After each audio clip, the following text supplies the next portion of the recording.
Of current affair. आज मैं कोशिश करूंगा कि आपका जो एक कंप्लीट मंथ में कवर करूंगा, कल एक और मंथ कवर करूंगा, परसों एक और मंथ कवर करूंगा। मंथ के हिसाब से चलेंगे। ये 1 आवर भी हो सकता है, 45 मिनट का भी हो सकता है, 1.5 आवर का भी हो सकता है सेशन, बट हम इसको मंथली के हिसाब से जो है कवर करेंगे। मोस्ट इम्पॉर्टेंट कवरेज आपको दिया जाएगा। अ, इतना आप ट्रस्ट रख सकते हो कि आपके सारे क्वेश्चंस अगर करंट अफेयर के क्वेश्चंस आ गए वो सारे आपके बन जाएंगे। इसके अलावा डब्ल्यू एकेडमी ने टेस्ट सीरीज भी लॉन्च की हैं। आप डब्ल्यू एकेडमी पे जाओ, वो डाउनलोड करो यहाँ से, ठीक है। ये लोगो है, ठीक है। 6 टेस्ट वाला आपको बाय करना है। आपको जो है अभी जो है 299 चल रहा है। 6 टेस्ट से अपना स्कोर वहाँ से इंप्रूव कर सकते हो। यही एक ऑल्टरनेटिव है। तीसरा पॉइंट हम ये बताने जा रहे हैं वो है कि एग्ज़ाम आपका टाइम पे ही होगा, ठीक है। अभी क्योंकि उन्होंने नोटिफिकेशन निकाली हुई है रिलेटेड टू जो आपका एग्ज़ाम है कि एडमिट कार्ड 28 से शुरू होगा और 30 से शुरू होगा। 28 से जेई वालों का होगा शुरू, 30 तक, और 30 से फिर एसआई वालों का जो है एडमिट कार्ड इशू हो जाएगा। तो उसके बेसिस पे आपका एग्ज़ाम टाइम पे ही होगा। तो बी रेडी। 7 से लेकर ऑलमोस्ट 19 तक जो जो दिन आपको मिलता जाएगा उसका अच्छा तरीके से इस्तेमाल करो।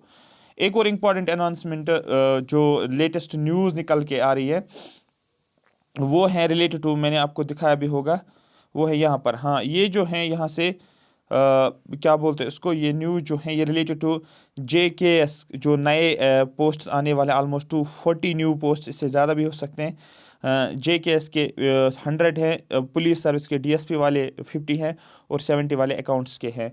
तो be ready for the upcoming JKS new posts JKPSC के। तो मेहनत अच्छी खासी चलनी चाहिए। इसमें बहुत ज़्यादा आपको मेहनत करनी होती है। इसमें ऐसा नहीं चलता है कि आप प्री पास किए तो फिर मेंस में आप लिख नहीं पाओगे। इसमें आपको मेंस में अच्छे कवरेज होनी चाहिए, इंटरव्यू कवरेज होनी चाहिए आपको अच्छे तरीके से। यहाँ तक क्लियर हो गया। चलो हम स्टार्ट करते हैं। तो ये पहला अनाउंसमेंट था और ये आप एडमिट कार्ड का भी देख सकते हो, मैंने आपके साथ शेयर किया भी है। ये वाला आप यहाँ पर देख सकते हो, मैंने लिखा भी है यहाँ पर, ये मैंने मैंशन किया हुआ, ये आप पढ़ सकते हो WS एकेडमी टेलीग्राम चैनल पर, ठीक है। Let us start without wasting time. ये कुछ इंपॉर्टेंट इन्फॉर्मेशन थी जो आपको चाहिए, ठीक है। तो आज का पहला जो है, इसमें वन लाइनर भी आपको आ जाएंगे, इसमें आपको बिल्कुल इजी वाले भी आ जाएंगे, इसमें आपको सब्जेक्ट वाइज भी आ जाएंगे। ये हम अच्छे तरीके से कवर करेंगे। सबसे पहला क्वेश्चन आपका क्या बनता है, government science MOU with FIFA AIFF for for schools initiative in India. Government ने क्या किया है, एक MOU साइन किया है। क्वेश्चन पूछा जाएगा किसके साथ, आपको बोलना है FIFA के साथ MOU साइन किया है। उसके बाद जो है AIFF football for schools initiative in India, ये एक आपका करंट अफेयर आपको देखने को मिलता है। अब यहाँ पर लिखा भी है, union education and skill development entrepreneurship minister Dharmendra Pradhan ने साइन किया MOU FIFA के साथ and all India football federation for the football for schools initiative in India. ये बहुत ज़्यादा इंपॉर्टेंट है। ये रिलेट करता है किसके साथ, यहाँ पर आप देख सकते हो, during the event the union minister said that the support has been given a place of pride in national education policy, ठीक है, and the football for school programme the spirit of national education 2022। बस इतना आपको याद रखना है, keyword यही है आपका। MOU साइन हुआ है गवर्नमेंट ऑफ इंडिया का FIFA के साथ, ये आपको याद रखना है। ये वन लाइनर का था, इसमें ज़्यादा जानने की ज़रूरत नहीं है। उसके बाद एक और है, यहाँ पर ब्राज़ील के इलेक्शंस हुए हैं। जब ब्राज़ील के इलेक्शंस हो गए तो आपको पता होना चाहिए, अगर लेटेस्ट कोई इलेक्शन हुआ है आपको ये पता होना चाहिए कि इसका प्रेसिडेंट कौन है या प्राइम मिनिस्टर कौन बना है, जिस भी कंट्री में अभी चल रहा होगा। ब्राज़ील इलेक्शंस हो गए 2022, ठीक है। Louis Inacio Lula da Silva to become Brazil's president for 3rd time. याद रखना आपको, सिलेवा जो है ये क्या बना, ये ब्राज़ील का प्रेसिडेंट बना। बस इतना आपको याद रखना है। लूला दा सिलेवा क्या बना है, ब्राज़ील का न्यू प्रेसिडेंट बना है। क्वेश्चन पूछा है कि रिसेंटली ब्राज़ील का प्रेसिडेंट कौन बना है, ये आपको एज इट इज़ याद होना चाहिए। कैसे इसको बनाया गया, सारी प्रोसेस इसमें लिखा हुआ है, ये आपको जानना नहीं है। JKSSB के लिए जिस एंगल से क्वेश्चंस बनेंगे वो ऑलरेडी मैंने इसमें हाईलाइट करके रखा है, कौन कौन से क्वेश्चंस आपके बनेंगे। FIFA अंडर-17 वुमेन्स वर्ल्ड कप 2022, याद रखना, FIFA अंडर-17 वुमेन्स वर्ल्ड कप 2022 स्पेन ने टॉप किया है। Spain retains crown after beating Colombia in final. Spain ने FIFA under 17 women's world cup में टॉप किया हुआ है। और ये फाइनल जो हुआ है वुमेन्स वर्ल्ड कप, याद रखना, अंडर 17 जो है ये हुआ है स्टेडियम इन नवी मुंबई। मतलब होस्ट कंट्री कौन सी है, वो है इंडिया। फीफा अंडर 19 2022, यहां पर मैंने लिखा भी है, यहां पर लिखा भी है अंडर 17 वर्ल्ड कप 2022, इसका होस्ट जो है वो इंडिया है। इंडिया ने कैसे परफॉर्म किया है वो नहीं जानना है, इतना हमें जानना है इसमें कि अंडर 17 वुमेन्स वर्ल्ड कप 2022 जो है वो इंडिया ने होस्ट किया है। ये बात आपको याद रखनी है। इसके अलावा जो FIFA under 17 women's world cup जो है the 2022 FIFA under 17 women's world cup as the 7th edition, ये 7th एडिशन है वर्ल्ड कप का, ये आपको याद रखना होगा। और ये फीफा जो है वुमेन्स का, ये स्टार्ट कब से हुआ है, आपको 2008 से। कभी JKSSB बैक वाले क्वेश्चंस में भी जाता है और बोलता भी है फीफा कब से स्टार्ट हुआ वुमेन्स का, आपको बोलना है 2088 से स्टार्ट हुआ है। यहाँ पर अभी आपको पता है गुजरात इलेक्शंस हैं, ये आपको पता है हिमाचल प्रदेश के इलेक्शंस का भी काफ़ी ज़्यादा न्यूज़ थे पिछले 1-1.5 महीने से। गुजरात के इलेक्शंस काफ़ी ज़्यादा न्यूज़ में थे। मोरबी जो इंसिडेंट हुआ है गुजरात में वो भी न्यूज़ में था। तो यहाँ पर prime minister Narendra Modi in Gujarat, prime minister Narendra Modi launch ₹22,000 crore plan project in Vadodara. बहुत ज़्यादा इंपॉर्टेंट है, क्वेश्चन पूछा जाएगा। प्राइम मिनिस्टर नरेंद्र मोदी ने एक प्रोजेक्ट लॉन्च किया हुआ है, उसके लिए कितना आपको बोलना है, 22,000 करोड़ जो गुजरात में दिया गया है। ये जो है ये actually India with make in India make the globe approach in enhancing strength further, said prime minister Narendra Modi in Gujarat Vadodara. ये थोड़ा सा आपको कुछ कीवर्ड जो है याद होनी चाहिए। एज इट इज आपको डायरेक्ट हिंट मिलेगा एग्जाम में। ये ऑलरेडी मैंने आपको बताया, government gives environmental approval for gene modified mustard. Government ने अप्रूवल दिया है मॉडिफाइड मस्टर्ड के रिलेटेड, जो पहला जेनेटिकली मॉडिफाइड फूड क्रॉप है, ठीक है। और नॉन फूड क्रॉप सबसे पहला कौन सा आपको बना, वो कॉटन है, जो मैंने ऑलरेडी आपको बताया हुआ है। और ये ये आपका हाइब्रिड भी इसका याद रखना, कौन सा हाइब्रिड, ये ऑलरेडी मैंने डिटेल में बताया कल वाले लेक्चर में। जिसने कल का लेक्चर नहीं देखा वो आप देख सकते हो। उसके बाद एक रेल कॉरिडोर बनाया गया है जिसको बोला जाता है orbital rail corridor project launched in Haryana. एक ऑर्बिटल रेल कॉरिडोर को प्रोजेक्ट किया गया है, लॉन्च किया गया है। ये प्रोजेक्ट हरियाणा में लॉन्च किया। क्वेश्चन ऑर्बिट को याद रखना, हरियाणा के साथ डायरेक्ट क्वेश्चन पूछा जाता है। कभी ऐसे डायरेक्ट MCQs आपको आते हैं ना करंट अफेयर में, आप हैरान हो जाओगे कि ये इतना ईजी क्यों आता है, क्योंकि आपको कुछ पता नहीं है कि किस तरीके से क्वेश्चंस बन सकते हैं। बट हाँ, जो न्यूज़ में चल रहा होता है उसमें आपको एक एक पॉइंट जो है वो पता होना चाहिए। यहाँ तक क्लियर, समझ आ रही है बात, आगे चलते हैं। देखो, जो ही आप ट्विटर के बारे में नाम सुनोगे आपके जहन में एलन मस्क आना चाहिए, बस और कुछ भी नहीं। ट्विटर जो भी न्यूज़ आप न्यूज़ में देखोगे, MCQ देखोगे, आपको एलन मस्क जहन में रखना है। Elon Musk in charge of Twitter, in charge Twitter का है, takes over social media giant, इसने सोशल मीडिया जायंट को लिया है, ट्विटर को लिया है।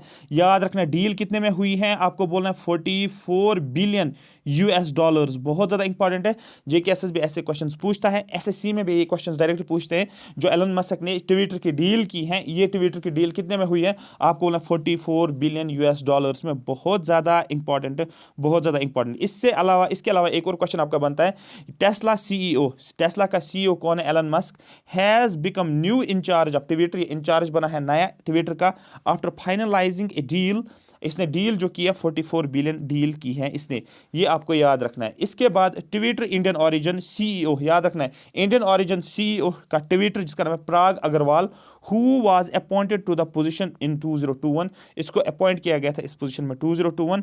और ये क्या कर रहा है, ये छोड़ रहा है कंपनी के हेडक्वार्टर्स, ने छोड़ा है जो इसका कंपनी का हेडक्वार्टर सैन फ्रांसिस्को में था। ये आपको याद रखना है। ये क्वेश्चन बन सकता है आपको, जो इंडियन ओरिजिन CEO, इसका नाम क्या है, आपको बना पराग अग्रवाल इसका नाम है। और ये जो है इसने लेफ्ट किया है, जो ट्विटर कंपनी का हेडक्वार्टर जो सैन फ्रांसिस्को USA में आपको देखने को मिलता है। ये इंपॉर्टेंट यहां पर है, बस इतना ही आपको याद रखना है, ठीक है। और लिखा भी है यहां पर, Elon Musk has taken control of Twitter, ousts Indian origin CEO Parag Agrawal. बस इतना ही आपको याद रखना है और कुछ भी नहीं। डील का याद रखना है, जो 44 जो मैंने बिलियन, मिलियन नहीं बिलियन, बस इस ये कीवर्ड है।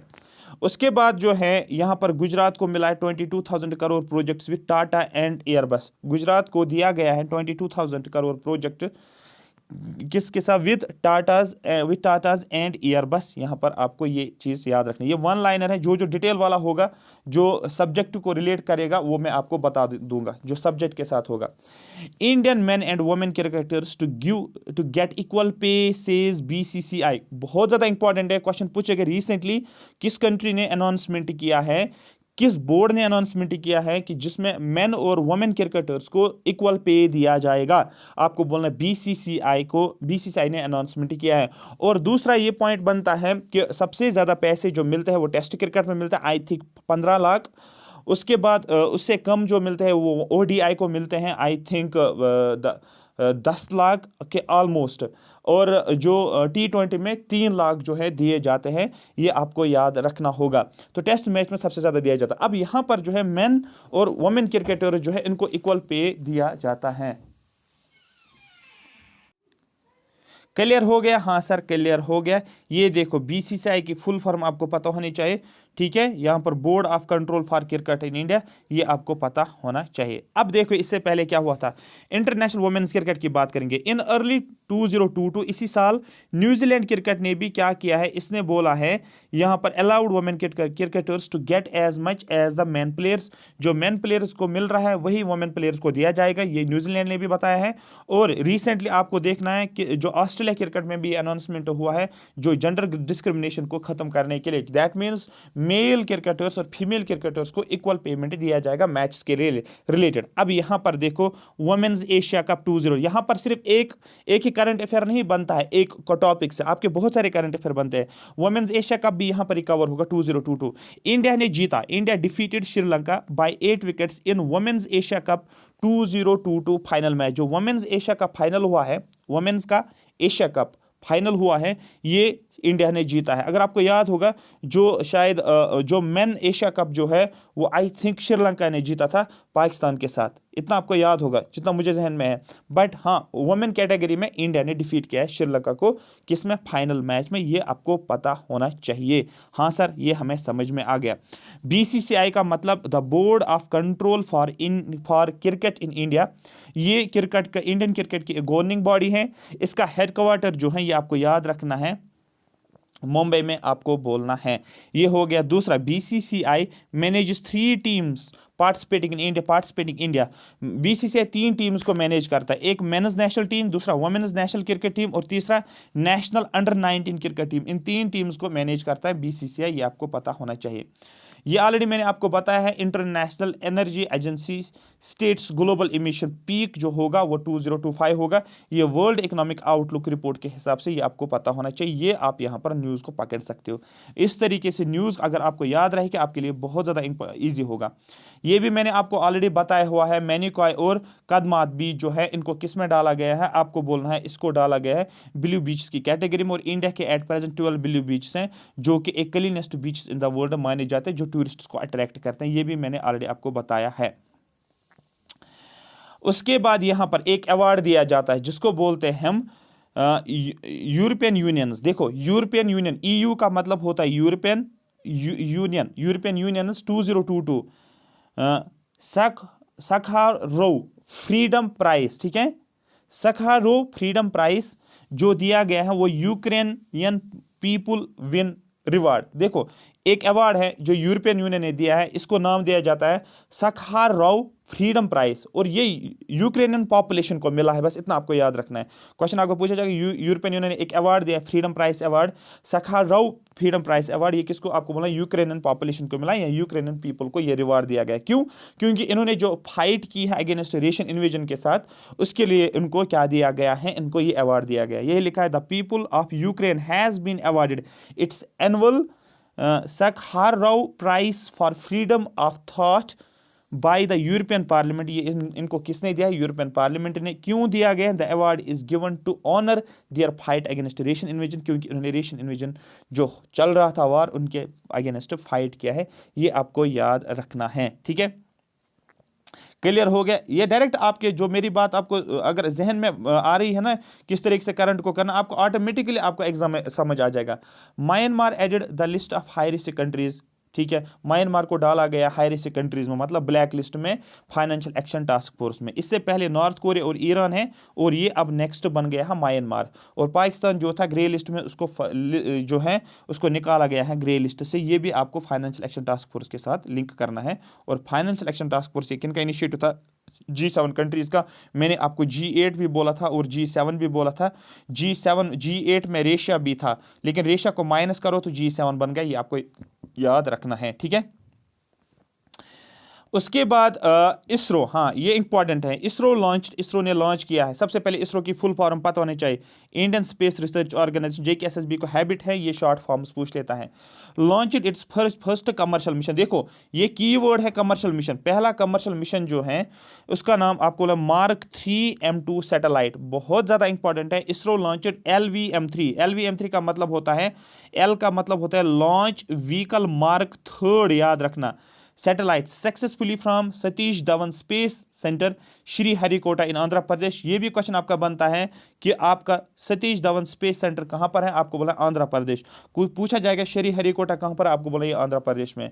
और ये पहली कमर्शियल मिशन है। क्वेश्चन पूछेगा कौन सा पहला कमर्शियल मिशन है इसरो का, आपको बोलना है LMV3M2। ये पहला commercial mission to place all 36 satellites. ये क्या करेगा, सभी 36 के 36 सैटेलाइट्स डालेगा ऑर्बिट के अंदर, ये आपको याद रखना होगा।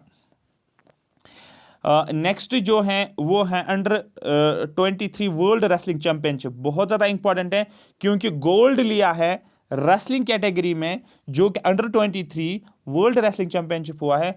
अमन ने जीता है इसको, ठीक है। अमन सहरावत, इसने क्या जीता है, आपको बोलना है becomes first Indian wrestler to win gold medal. Aman पहला इंडियन रेसलर बना जिसको गोल्ड मेडल मिला। लेकिन क्वेश्चन है सर रेसलर कैटेगरी में तो मिला इसको, लेकिन कहां पर, आपको बोला अंडर 23 वर्ल्ड रेसलिंग चैंपियनशिप में।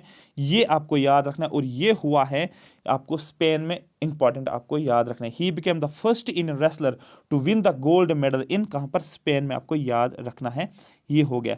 लेकिन ऐसे क्वेश्चन नहीं बनेगा, आगे एक और चीज याद रखना है, कैटेगरी आपको याद रखनी है 57 kg वाली कैटेगरी में। ये बहुत ज्यादा इंपॉर्टेंट है, ये आपको पूरे का पूरा जहन में होना चाहिए। मैंने हाईलाइट भी किया है, PDF को मैंने गो थ्रू किया है अच्छे तरीके से। आप जो मैं यहां पर बताऊंगा उन्हीं पॉइंट्स को आप मेमोराइज करने की कोशिश करोगे। सबसे इंपॉर्टेंट बात यहां पर, United world wrestling arrange the world wrestling championship. इसको अरेंज कौन करता है, ऑर्गेनाइज कौन करता है, आपको बोला है यूनाइटेड वर्ल्ड रेसलिंग जो है ये अरेंज करता है वर्ल्ड रेसलिंग चैंपियनशिप। ये आपको याद रखना है।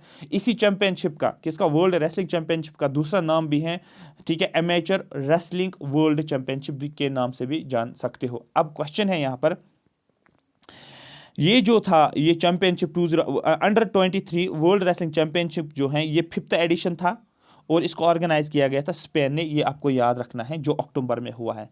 तो इस तरीके से आपको चीज़ों को जहन में रखना है। उसके बाद men's 2022 world team chess championship, ठीक है। चेस चैंपियनशिप कैटेगरी में याद रखना है, चेस में याद रखना है India in 12 top chess playing nations. जो 12 टॉप चेस प्लेइंग नेशंस हैं उसमें से इंडिया भी टॉप चेस प्लेइंग नेशंस में से आता है। ये बहुत ज़्यादा इंपॉर्टेंट है। और याद रखना इस जो है जो men's 2022 world team chess championship, इसमें टॉप किसने किया, आपको बोलना है, ठीक है, इजराइल जो है ये इसने टॉप किया है। ये आपको याद रखना है। 12 टॉप चेस प्लेइंग, जो इसमें से इंडिया भी आता है, यूनाइटेड स्टेट्स भी आता है, चाइना भी आता है, नीदरलैंड भी आता है, ठीक है, जो कि 12 देखने को मिलता है। और इसमें से आपको इजराइल भी आपको देखने को मिलेगा, ये आपको याद रखना है, ठीक है। ये हो गया क्लियर, ठीक है। और इजराइल ने होस्ट किया है, याद रखना, इसको याद रखना है, जेरूसलम में इसको होस्ट किया है इजराइल ने, ये आपको याद होना चाहिए, ठीक है। होस्ट किया इजराइल ने। The current world championship who held the title since 2013 is Magnus Carlsen of Norway. तो इसको होस्ट तो इजराइल ने किया है, टॉप में नहीं बोल रहा हूं, इसको होस्ट किया है इजराइल ने, लेकिन जो टॉप जो है ये इसका नाम क्या है, आपको बोलना है मैग्नस कार्लसेन ने टॉप किया है, जो नॉर्वे से बिलोंग कर रहा है। क्वेश्चन आपको पूछेगा वर्ल्ड टीम चेस चैंपियनशिप में टॉप किसने किया है, टाइटल आपको बोलना है ये 2013 से ही इसी को मिल रहा है इन नॉर्वे। ऐसे क्वेश्चंस आपको डायरेक्ट बनते हैं, ठीक है। उसके बाद जैसे मैंने आपको कल बताया था कि लिज ट्रस के बारे में बताया था, वो एक ऐसी प्राइम मिनिस्टर बनी है कहाँ की, यूके की या ब्रिटेन की, जो कि शॉर्टेस्ट टर्म तक रही है। इसने एक हिस्ट्री क्रिएट की है 45 डेज की। लेकिन उसके बाद आया कौन, आपको बोलना है ऋषि सुनाक। इसने हिस्ट्री क्रिएट की है to be the first Indian origin prime minister of UK. ये इंपॉर्टेंट है, क्यों क्वेश्चन बन सकता है आपको डायरेक्ट, जो प्राइम अगर प्रेसिडेंट्स या प्राइम मिनिस्टर्स पे किसी भी कंट्री का क्वेश्चन नहीं बनेगा, लेकिन गट फीलिंग इतनी आ रही है कि 100% पूछा है, क्योंकि इंडियन ओरिजिन का है इसलिए। Rishi Sunak becomes the first Indian origin prime minister of UK from Britain's conservative party. Sunak succeeded the throne after Liz Truss resigned within 45 days of her appointment, becoming the shortest ruling prime minister. ये shortest ruling prime minister बनी है Liz truss, और उसके बाद सुनाक आया है। बहुत ज़्यादा इंपॉर्टेंट है, यहाँ पर भी मैंने इसको हाईलाइट किया है, ये आपके पूरे जहन में घूमना चाहिए। ऋषि सुनाक जो है, ये आपको पता है ये कौन है, ये इंडियन ओरिजिन, ठीक है। बाकी इसकी डिटेल्स लिखी है, ऑक्सफोर्ड यूनिवर्सिटी इसने पढ़ाई की है, नारायण मूर्ति की बेटी के साथ शादी की है, नारायण मूर्ति जो कि एक बिलियनर है, ठीक है। ये सारी चीज़ें इसमें लिखी गई है। थोड़ा सा मैंने यहाँ से आइडिया दिया, आपको सीधे समझ आया होगा। Prime minister Narendra Modi laid the foundation of mega ropeway in Kedarnath.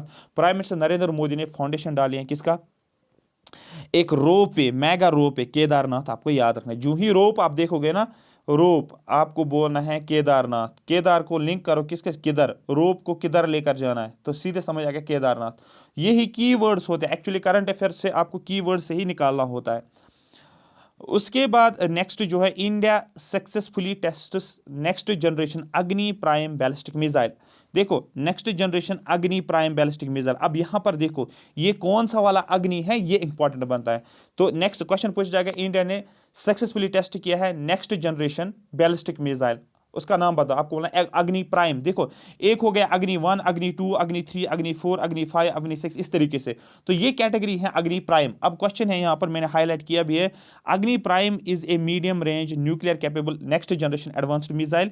इसको डेवलप किसने किया है, सबसे पहला इंपॉर्टेंट यही बनता है, अग्नि प्राइम को डेवलप किया है डीआरडीओ ने, ना कि नासा, ना कि इसरो विस्रो, कुछ याद नहीं रखना है। यहाँ पर defence research and development organisation ने अग्नि प्राइम को डेवलप किया है। अब देखो it is also the 6th missile in the Agni series. देखो अग्नि 1, 2, 3, 4, 5 और 6 जो है अग्नि सीरीज का 6th मिसाइल, इसी को 6th को ही प्राइम के नाम से जाना जाता है।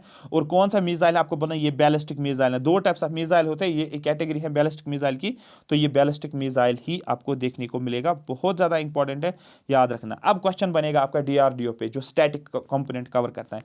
डीआरडीओ का फुल फॉर्म सबसे पहले defence research and development organisation. Confuse नहीं होना, पहले डिफेंस है फिर रिसर्च है, ना कि पहले डेवलपमेंट है, याद रखना।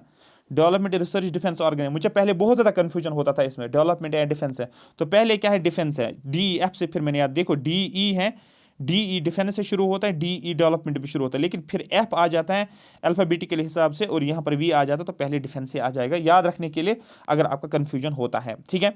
The defence research development organisation की फॉर्मेशन 1958 में हुआ, इंडिया के इंडिपेंडेंस के बाद।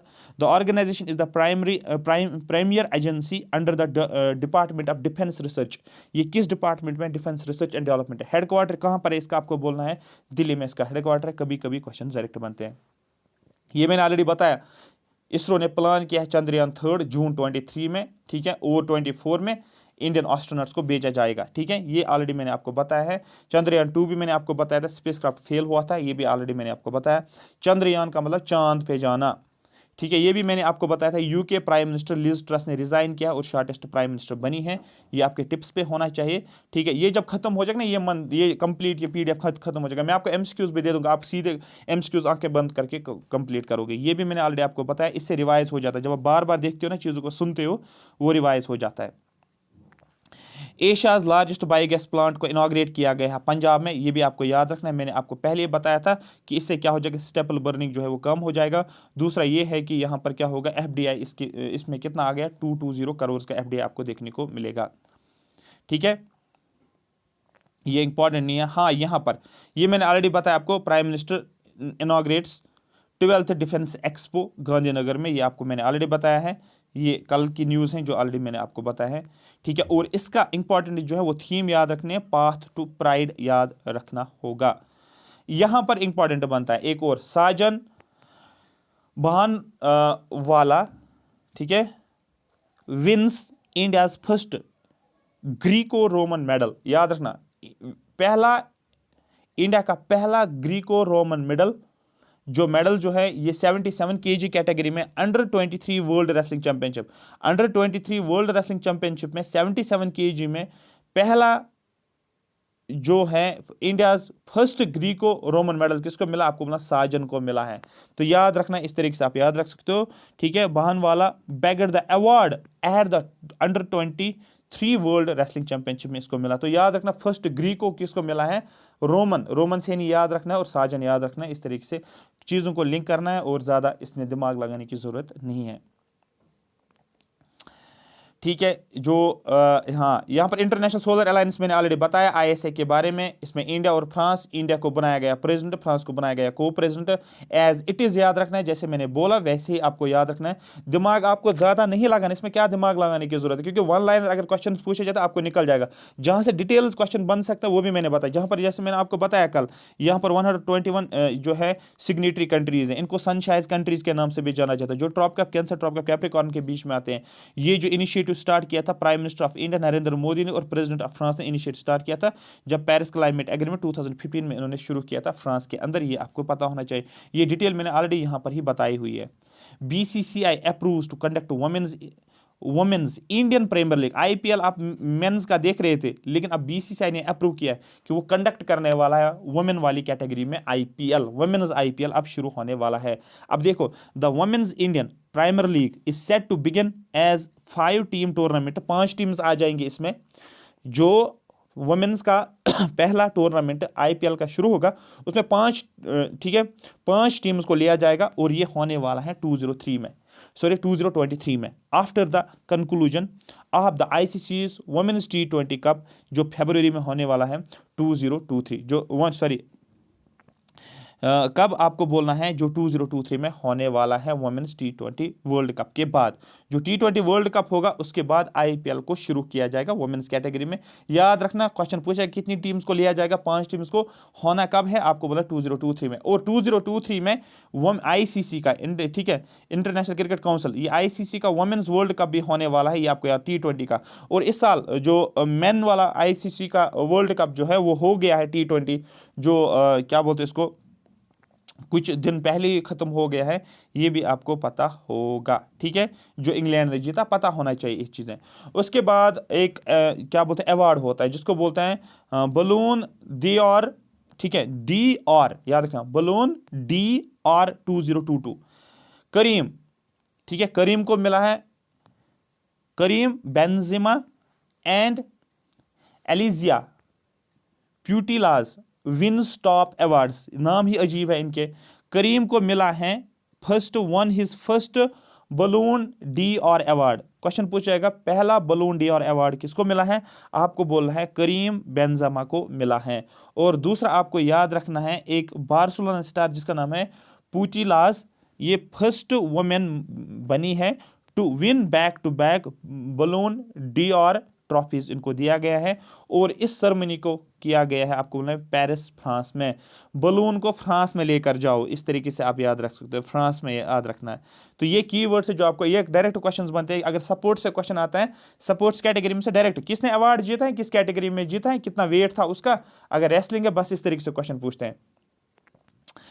रॉजर बिनी, याद रखना, रॉजर बिनी इलेक्टेड एज बीसीसीआई प्रेसिडेंट, इसका मतलब इससे पहले बीसीसीआई प्रेसिडेंट कोई था, आपको बोलना है सौरव गंगोली, कैप्टन जो है वो पहले बीसीसीआई का प्रेसिडेंट है, उसका टर्म खत्म हो गया, नया प्रेसिडेंट इलेक्ट किया गया, आपको बोलना है रॉजर बेनी। और ये Indian cricket team world cup जो हुआ है 1983 में, वहां पर उसने बहुत सारी हाईएस्ट विकेट टेकर है वर्ल्ड कप 1983 में। अब यहां से ये भी क्वेश्चन बनता है इंडिया ने वर्ल्ड कप कब जीता है, आप पहला वर्ल्ड कप, आपको ना पहला वर्ल्ड कप 1983 में जीता है, ओडीआई वाला वर्ल्ड कप, ठीक है। यही है Roger Binny, the highest wicket taker of Indian 1893 world cup champion, has been officially elected as 36th board of cricket control, BCCI का प्रेसिडेंट बनेगा। ये बहुत ज़्यादा इंपॉर्टेंट है, ये यहां पर देखो, ये आपको याद रखना है। लेकिन सौरव गंगोली करेगा क्या, अब सौरव गंगोली जो है, Ganguly will now participate in the contest for the cricket association Bengal top post, जो क्रिकेट एसोसिएशन बंगाल में है, क्योंकि ये वेस्ट बंगाल का ही, आई थिंक सौरव गंगोली बंगाल का ही है, तो वहां पर इसको जो है टॉप पोस्ट दिया जाएगा क्रिकेट एसोसिएशन में। एक और न्यूज़ है जो आपको याद रखना, बुकर प्राइस। बुकर प्राइस आपको 5 स्टार वाला क्वेश्चन लगाना है। 5 स्टार का मतलब, मेरा कहने का मतलब ये है कि एग्जाम में 110% पूछा जाएगा। फिर नहीं बोलना कि सर बुकर प्राइस नहीं बताया आपने, ये ऑलरेडी मैंने कल भी बताया आपको। ठीक है, ठीक है, शिहान को मिलेगा Booker prize for the 7 moon of Maali Almeida. किसके रिलेटेड, क्या किस पे इसको मिलेगा, आपको बोला है 7 मून्स ऑफ माली अल्मेडा, इस पे इसको क्या मिलेगा, बुकर प्राइस। आपको याद रखना है, the Booker price is honoured annually, ये हर साल दिया जाता है for a book publish in English, जो बुक के ऊपर जो इंग्लिश में पब्लिश की जाती है यूनाइटेड किंगडम और आयरलैंड में, बहुत ही ज़्यादा इंपॉर्टेंट है। और बुकर प्राइस जो है इसमें कितना अमाउंट दिया जाता है, आपको बोला 50,000 पाउंड्स आपको दिए जाते हैं, ये इंपॉर्टेंट है आपका बनता है। ठीक है, ये भी आपको याद रखना है, चीफ जस्टिस ऑफ इंडिया बहुत ज्यादा इंपॉर्टेंट है, बहुत ज्यादा इंपॉर्टेंट। अब क्वेश्चन बनता है एट प्रेजेंट चीफ जस्टिस कौन है, और दूसरा क्वेश्चन आपका ये बनता है चीफ जस्टिस को अपॉइंट कौन करता है। ये पॉलिटिकल स्टैटिक बनता है, लेकिन करंट में ये बनता है चीफ जस्टिस ऑफ इंडिया जो है ये इसको अपॉइंट कौन करता है, और करंट ये बनता है chief justice of India at present कौन है, आपको बोलना justice DY Chandrachud takes over as the 50th chief justice of India. जो जस्टिस DY चंद्रचूड़ जो है इसको 50th chief justice of India बनाया गया है। और सबसे पहले इंपॉर्टेंट ये है कि president of India Droupadi Murmu at present जो प्रेसिडेंट इंडिया की है, ये फर्स्ट ट्राइबल वुमेन प्रेसिडेंट है, ये भी आपको पता होना चाहिए, इसका नाम द्रौपदी मुर्मू है। एडमिनिस्ट्रेट द ओथ, जो ओथ सेरेमनी होती है ये किसने एडमिनिस्टर किया है, आपको बोलना है प्रेसिडेंट द्रौपदी मुर्मू। ये आप ना तो स्पीकर के साथ लिंक करोगे चीफ जस्टिस ऑफ इंडिया को, ना आप वाइस प्रेसिडेंट के साथ लिंक करोगे, ना आप प्राइम मिनिस्टर के साथ लिंक करोगे, ना आप गवर्नर के साथ लिंक करोगे। जब भी चीफ जस्टिस की बात आती है, चीफ जस्टिस ऑफ इंडिया का जो ओथ को एडमिनिस्टर किया जाता है वो प्रेसिडेंट खुद करता है, ये आपको याद रखना है। दैट मीन्स ये 50th चीफ जस्टिस तो बना इंडिया का, तो इससे पहले कौन था, आपको बोला यू ललित। ललित को इसने रिप्लेस किया है, ललित का टाइम पीरियड खत्म हो गया। अब ये एक ऐसा प्रेसिडेंट, ये एक ऐसा चीफ जस्टिस रहेगा जो कम से कम 2 साल तक रहेगा, इसका टाइम पीरियड बहुत लंबा है, 2 साल तक रहेगा, उसके बाद शायद रिटायर हो जाए, बट 2 साल तक ये रहेगा। तो दैट मीन्स इससे पहले ललित था, ललित से पहले शायद आई थिंक रमना था, रमना से पहले शायद क्या नाम है उसका, बॉबडे था, बॉबडे से पहले शायद मिश्रा था, दीपक मिश्रा। ठीक है, ये पता होना चाहिए थोड़ा सा ऑर्डर, तो इतना आपको याद रखना है। एट प्रेजेंट कौन सा, ये 50th हो गया, ललित जो था ये 49th हो गया था, 49th।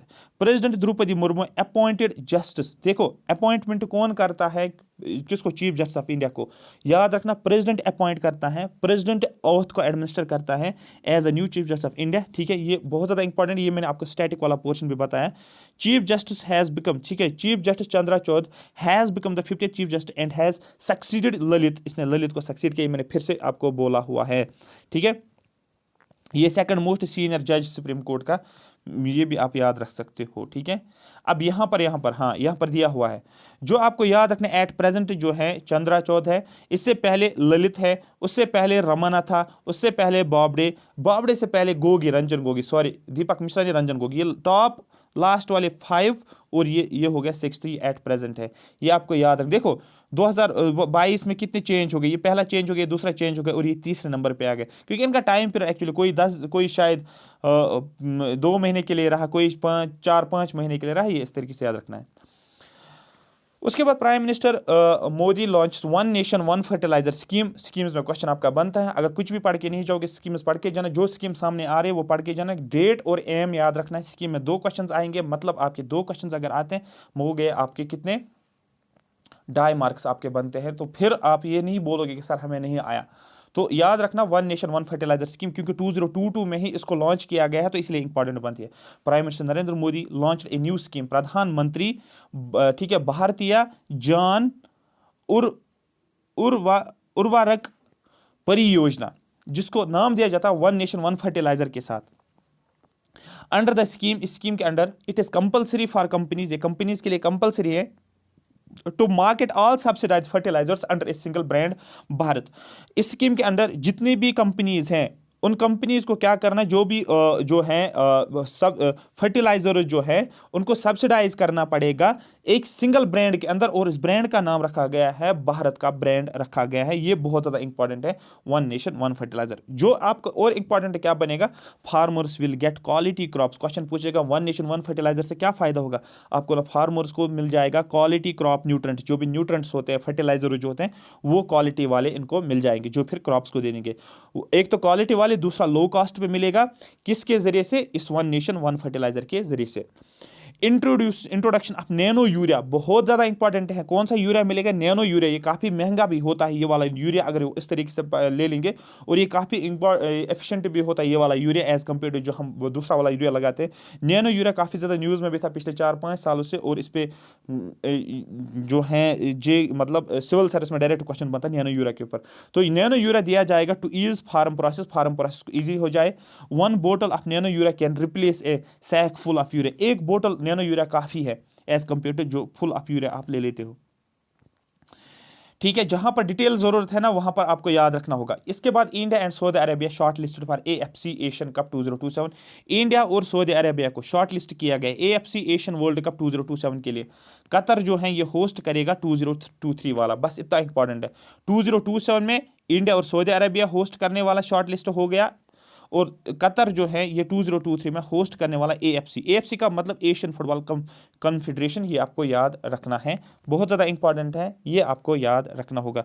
और ये आपको याद रखना है, Qatar to host AFC 2023, India Saudi Arabia short list for 2027। ये की वर्ड्स है जो आपको याद रखना होगा। क्लियर। यहाँ पर AFC एशियन 2019, ये 2019 वाला जो है, इसको जो है यूनाइटेड अरब एमिरेट्स ने ऑर्गेनाइज किया था। क्वेश्चन अगर पूछा भी जाएगा AFC 2019 एशियन कप जो था, इसको होस्ट किसने किया, आपको UAE ने इसको होस्ट किया था, ये आपको याद रखना है। एशिया कप अगर होगा आपको ODI जो आपका एशिया कप हुआ था, एशिया कप जो हुआ था ना आपको, वो एशिया कप आपको पता है कि वो श्रीलंका में होने वाला था, जो शायद श्रीलंका ने ही जीता था, और उसको चेंज किया गया था, फिर UAE में इसको रखा गया था। ये आपको पता ही होगा ना, एशिया कप का आपको याद होना चाहिए। कौन सा वाला एशिया कप, जो क्रिकेट वाला एशिया कप खेलते हैं। ठीक है, क्लियर हो गया। हाँ सर, ये क्लियर हो गया है।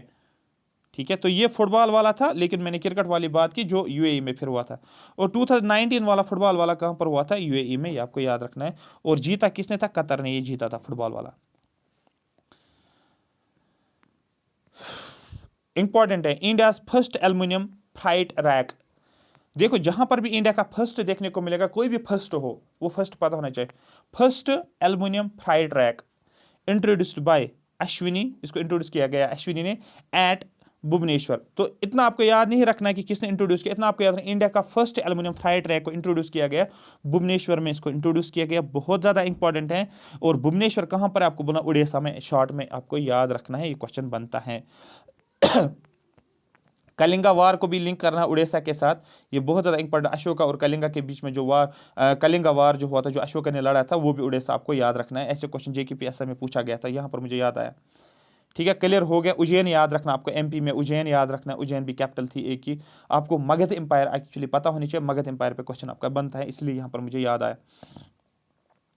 ये मोस्ट इंपॉर्टेंट, ये 5 स्टार वाला क्वेश्चन है, गट फीलिंग वाला क्वेश्चन है, 100% एग्जाम में पूछा जाएगा। इंडिया की रैंक ग्लोबल हंगर इंडेक्स में आपको बोलना है 107 आउट ऑफ 121 कंट्रीज। इतना आपको शॉर्ट याद रखना है, ज़्यादा इसको लंबा चौड़ा नहीं करना है, ये आपको याद रखना है, ग्लोबल हंगर इंडेक्स। ठीक है, ये आपको याद होना चाहिए। क्लियर हो गया। हाँ सर, क्लियर हो गया है। ठीक है, हाँ, तो सबसे पहले किसको मिला था ग्लोबल हंगर इंडेक्स की रैंक, पहले आपको बेलारूस को। और क्वेश्चन पूछा जाएगा फोर्थ किसको, आपको बोले चाइना, क्योंकि अगर चाइना पूछा जाएगा तो याद होना चाहिए। हाँ, अब हैदराबाद की बात करेंगे। Hyderabad bags world green city award 2022, तो हैदराबाद को एक अवार्ड मिला है world green city award. Only Indian city to grab honour, only city India की तरफ से जिसको ये ऑनर मिला है। तो याद रखना, वर्ल्ड ग्रीन सिटी अवार्ड अगर पूछा जाएगा किसको मिला है, वर्ल्ड लेवल पे ग्रीन सिटी का अवार्ड हैदराबाद को मिला है। सिर्फ यही अवार्ड नहीं मिला है, इससे अलावा एक और अवार्ड मिला है, कैटेगरी में अवार्ड मिला है। कैटेगरी अवार्ड और कौन सा अवार्ड मिला है, वर्ल्ड ग्रीन अवार्ड भी मिला है। कैटेगरी अवार्ड में living green for economic recovery and inclusive growth, आपके सिलेबस में इंक्लूसिव ग्रोथ कैटेगोरिकली मेंशन किया गया है। JKPSI में आपको पता होगा इंक्लूसिव ग्रोथ, और इंक्लूसिव ग्रोथ में अब यहाँ पर आपका डायरेक्ट क्वेश्चन करंट में बनता है कि किसको living green for economic recovery, economic के साथ रिलेट है, और इंक्लूसिव ग्रोथ में ये हैदराबाद को दिया गया है, बहुत ही ज़्यादा इंपॉर्टेंट है। ठीक है, ठीक है। इस सिटी ने, किस हैदराबाद सिटी ने बहुत सारे सिटीज़ को, इंपॉर्टेंट सिटीज़ को पीछे छोड़ा है, जैसे पेरिस है, मॉन्ट्रियल है। और ये मॉन्ट्रियल पे भी आपको क्वेश्चन पूछ, देखो मॉन्ट्रियल पे क्वेश्चन पूछा गया है, कैसे ओजोन डिप्लीशन मॉन्ट्रियल के साथ रिलेट है। आपको पेरिस क्लाइमेट एग्रीमेंट जिसको बोलते हैं कॉन्फ्रेंस ऑफ पार्टीज, जो conference of parties I think 21 थी, जिसको बोला जाता है पेरिस क्लाइमेट एग्रीमेंट, ये आपको याद रखना है। और 2015 में जो हुआ है, और आपको पता है 2015 से लेकर 2030 तक आपको पता है सस्टेनेबल डेवलपमेंट गोल्स की बात की जा रही है। और सस्टेनेबल डेवलपमेंट गोल से पहले क्या था, आपको बोला 2000 से लेकर 2015 तक क्या था, मिलेनियम डेवलपमेंट गोल्स। ये डायरेक्टली क्वेश्चन बनते हैं आपके 15 के 15 सस्टेनेबल डेवलपमेंट गोल्स टिप्स पे होने चाहिए, कोड बना के याद रख लेना। पहला कौन सा, हंगर है, पॉवर्टी है, कौन सा, ये आपको पता होना चाहिए। ठीक है, मैं आपको यहाँ से हिंट दे रहा हूँ कहाँ कहाँ से क्वेश्चंस बनेंगे। और ये देखो आपको इंडिया को कौन सा अवार्ड मिला है, living green economic reform and inclusive growth.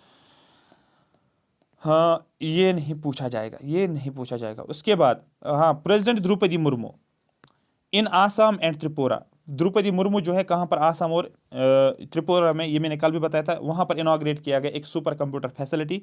और इस सुपर कंप्यूटर फैसिलिटी जो है, इसका नाम है परम काम रूपा, याद रखना। परमजीत कौर भी याद रख सकते हो। काम, परमजीत बहुत काम है, ठीक है, बिल्कुल साइलेंट है। रूपा, ठीक है, रूपा को देखकर, तो इस तरीके से आप याद रख सकते हो। ये सुपर कंप्यूटर जो मिशन बनाया गया था, सुपर कंप्यूटर कंप्यूटिंग मिशन में। हिमाचल प्रदेश के इलेक्शंस, गुजरात के इलेक्शंस आपने न्यूज़ में पढ़ा होगा, यही लिखा है Himachal Pradesh elections 2022 election commission announce election dates. तो यहाँ पर आपको, ये मेरा पर्पस यहाँ पर इसलिए लाना था, ये आपको इलेक्शन कमीशन के बारे में पता होना चाहिए, इलेक्शन कमीशन ऑफ इंडिया के बारे में पता होना चाहिए। आर्टिकल आई थिंक 324 होना चाहिए आपको पता। फाइनेंस कमीशन पता होना चाहिए, आर्टिकल 280 आई थिंक 280 आपको पता होना चाहिए, क्योंकि इलेक्शन कमीशन ऑफ इंडिया। और आपको पंचायती राज इंस्टीट्यूशंस में इलेक्शन कमीशन ऑफ इंडिया नहीं है, उनका इलेक्शन जो करता है वो स्टेट इलेक्शन कमीशन करता है, ना कि जो है इलेक्शन कमीशन ऑफ इंडिया करता है। पंचायती राज इंस्टीट्यूशंस को इलेक्ट कौन करता है, ये इलेक्शन कौन कंडक्ट करवाता है, आपको ना स्टेट इलेक्शन कमीशन। तो याद होना चाहिए, इसलिए ये लाना पड़ा। ये नहीं कि आपको पूछा गया रिसेंटली हिमाचल कहाँ पर इलेक्शन हो गए हिमाचल, आपको ये नहीं पूछा जाएगा, आपको पूछा जाएगा सीधे इलेक्शन कमीशन ऑफ इंडिया। और पंकज त्रिपाठी, याद रखना, पंकज त्रिपाठी आई थिंक वो जो आपने फुकरे मूवी देखी होगी, पंकज त्रिपाठी फुकरे मूवी में जो पेपर्स लीक करवाता है उस सरदार के साथ, उसके शायद उसी का नाम पंकज त्रिपाठी है, उसी को बनाया गया है, उसको बनाया गया इलेक्शन कमीशन का आइकन बनाया गया, आइकन ऑफ इलेक्शन कमीशन। बहुत ज़्यादा इंपॉर्टेंट है पंकज त्रिपाठी, आगे पढ़ेंगे शायद होगा इसमें, जितना मुझे याद आ रहा है, तो इसीलिए मुझे याद आया इलेक्शन कमीशन के साथ। ये आप ध्यान रखो, सिर्फ मैं एक ही लाइन नहीं पढ़ता, जो जो मैं बोलता जा रहा हूँ ना, इसको अगर आप कॉन्शियस तरीके से सुनोगे ना, डेफिनेटली आपके सभी क्वेश्चन जो है दिमाग में एग्जाम में बनेंगे।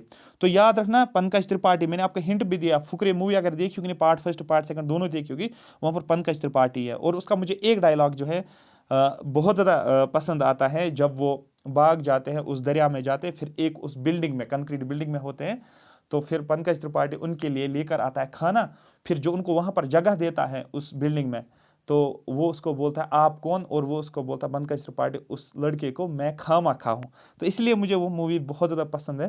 तो आपको थोड़ा सा ये बोर ना हो इसलिए मैंने ये बताया, और मुझे याद भी आया, तो खामा का। फिर वो उसको बोलता है उसमें सर ये इसका डबल लगेगा, मतलब चार्ज जो होते हैं वहाँ रहने के लिए। और वो बोलता है क्यों, वो लड़का बोलता है वो भी खामा खा ही बोलता है।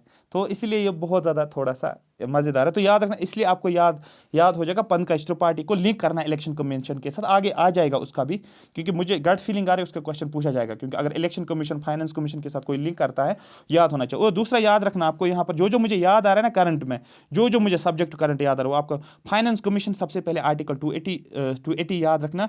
दूसरा फाइनेंस कमीशन जो है that is 15th finance commission at present चल रहा है फाइनेंस कमीशन। इसका टाइम पीरियड एक्चुअली था 2021 से लेकर 2025, लेकिन इसको एक साल बढ़ाया गया है, फिर किया गया है 2021 2022 जो फाइनेंशियल ईयर 2025 to 2026। तो याद रखना, ये आपको याद होगा, ये 5 साल का बनता है टाइम पीरियड। तो finance commission 15th finance commission आपको याद रखना है। एन.के. सिंह कमेटी को भी आपके बारे में आपको पता होना चाहिए, ठीक है, अगर इकोनॉमिक्स पढ़ा है। इराक का प्रेसिडेंट बनाया गया, सीधे नया प्रेसिडेंट बनाया है इराक पार्लियामेंट में, उसका नाम क्या है आपको बोलना है, अब्दुल लतीफ़ राशिद। अब्दुल भी है, लतीफ़ भी है, राशिद भी है, ALR याद रखना, SLR नहीं ALR, ठीक है, SLR स्ट्रेटजी लिक्विडिटी रेशियो, ये जो है ये आपको ALR अब्दुल लिक्विडिटी रेशियो आप याद रख सकते हो। थोड़ा सा आपको करंट अफेयर थोड़ा सा मजे से पढ़ना होता है, क्योंकि मिडिल ईस्ट के कंट्रीज में जो जो चेंजेस आ रही है ना, टर्की का नाम चेंज हो गया, टर्की ये नाम रखा गया, इसी तरीके से इराक, ईरान, इनमें कोई भी चेंज अगर आ रहा है ना, जैसे कि आपको पता है पर्शियन, ईरान को ही पर्शिया बोला जाता था, आई थिंक ईरान, अगर आपने मिडल इंडिया पढ़ा होगा उसमें ईरान को ही पर्शिया बोला जाता था, ठीक है, पर्शिया। और पर्शिया में ही एक फेस्टिवल होता है नवरोज, नवरोज वाला फेस्टिवल जो ये पर्शियन नवरोज, ये पर्शियन वाला फेस्टिवल है। और ये क्वेश्चन JKPSI में 2018 वाले बैच में पूछा गया था, जो पिछला एग्जाम था। क्वेश्चन रिपीट भी होते, ये नहीं कि उसमें क्वेश्चन रिपीट नहीं हो गए, डेफिनेटली रिपीट हो सकता है। नवरोज याद रखिए, ये पर्शियन फेस्टिवल है। और याद रखना ये नवरोज किसके टाइम पे आया, ये किसने दिया, आई थिंक ये दिया बालबन, याद रखना बालबन, सेकंड अलबरी डायनेस्टी आपने पढ़ी होगी, बालबन का नाम आपने पढ़ा होगा। आपने ये किस, ये Qutubi dynasty, sorry Qutubi dynasty इसको बोलते हैं, sorry slave dynasty. Slave dynasties में 3 डायनास्टीज आती हैं, एक आता है कुतुबी डायनास्टी, और दूसरा आता है first Ilbari dynasty, first dynasty, ALD, first Ilbari dynasty, second Ilbari dynasty, फिर आता है second Ilbari dynasty. First Ilbari dynasty Qutbuddin Aibak founder होता है, तो इसका सॉरी कुतुबी डायनास्टी का कुतुबुद्दीन ऐबक होता है। फर्स्ट अलबरी डायनास्टी का होता है अल्तुतमिश, जिसकी बेटी रजिया सुल्तान होती है, ये पढ़ना है आपको, यहाँ से क्वेश्चंस बनते हैं। और सेकंड अलबरी डायनास्टी का फाउंडर जो होता है वो बालबन होता है, और बालबन को ही सेवियर ऑफ दिल्ली सल्तनत बोला जाता है। क्यों? क्योंकि जो अल्तुतमिश ने बनाया होता है ना फटी, जो मिनिस्टर्स, फटी मिनिस्टर्स उसने बनाए होते हैं, टीम ऑफ फटी बनाया होता उसने, ठीक है, इंटेलेक्चुअल्स, फटी इंटेलेक्चुअल्स होते हैं, वही फिर जब अल्तुतमिश की डेथ होती है, वो चाहते हैं हम जो है इस दिल्ली सल्तनत को पूरा अपने कब्जे में लें। लेकिन बालबन चालाक होता है, बालबन उनको क्या करता है, उसको पता होता है ये यहाँ पर हड़पना चाहते हैं इसको, तो वो उसको सेवियर ऑफ दिल्ली सल्तनत भी बोला जाता है, कि इसको बालबन को पता होना चाहिए बालबन किस डायनास्टी से था, आपको बोलना ये था स्लेव डायनास्टी। और स्लेव डायनास्टी का दूसरा नाम भी आपको पता होना चाहिए, वो होता है, उसको मामलुक डायनास्टी से भी नाम जाना जाता है, पता होना चाहिए, डिट्टो पता होना चाहिए, हर एक चीज़ पता होना चाहिए। और स्लेव डायनास्टी से ही शुरू होता है दिल्ली सल्तनत। अगर आपने नहीं पढ़ा, मैं सजेस्ट करूंगा क्वेश्चंस पढ़ लो, दिल्ली सल्तनत को टिप्स पे पढ़ो, 2 क्वेश्चंस आ सकते हैं, फिर ये नहीं बोलना कि हमें नहीं पता। अगर बैच में लिया है बच्चों ने, बैच आपने लिया है NSS अकेडमी पे बैच, मैंने डिटेल में पढ़ा दिया, कोई फिर चक्कर नहीं है। तो ये भी हो गया इराक का parliament.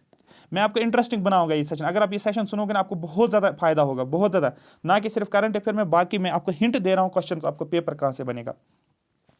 52 Indian scientist 52 top 2 world, जो कि टॉप 2% वर्ल्ड के साइंटिस्ट है ना, उसमें से इंडिया के 52 साइंटिस्ट आ रहे हैं। ये बहुत ज़्यादा इंपॉर्टेंट आपको याद रखना है, बस इतना ही आपको याद होना चाहिए थोड़ा सा।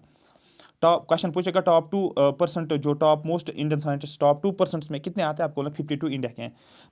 नासा की फुल फॉर्म पता होनी चाहिए सबसे पहले।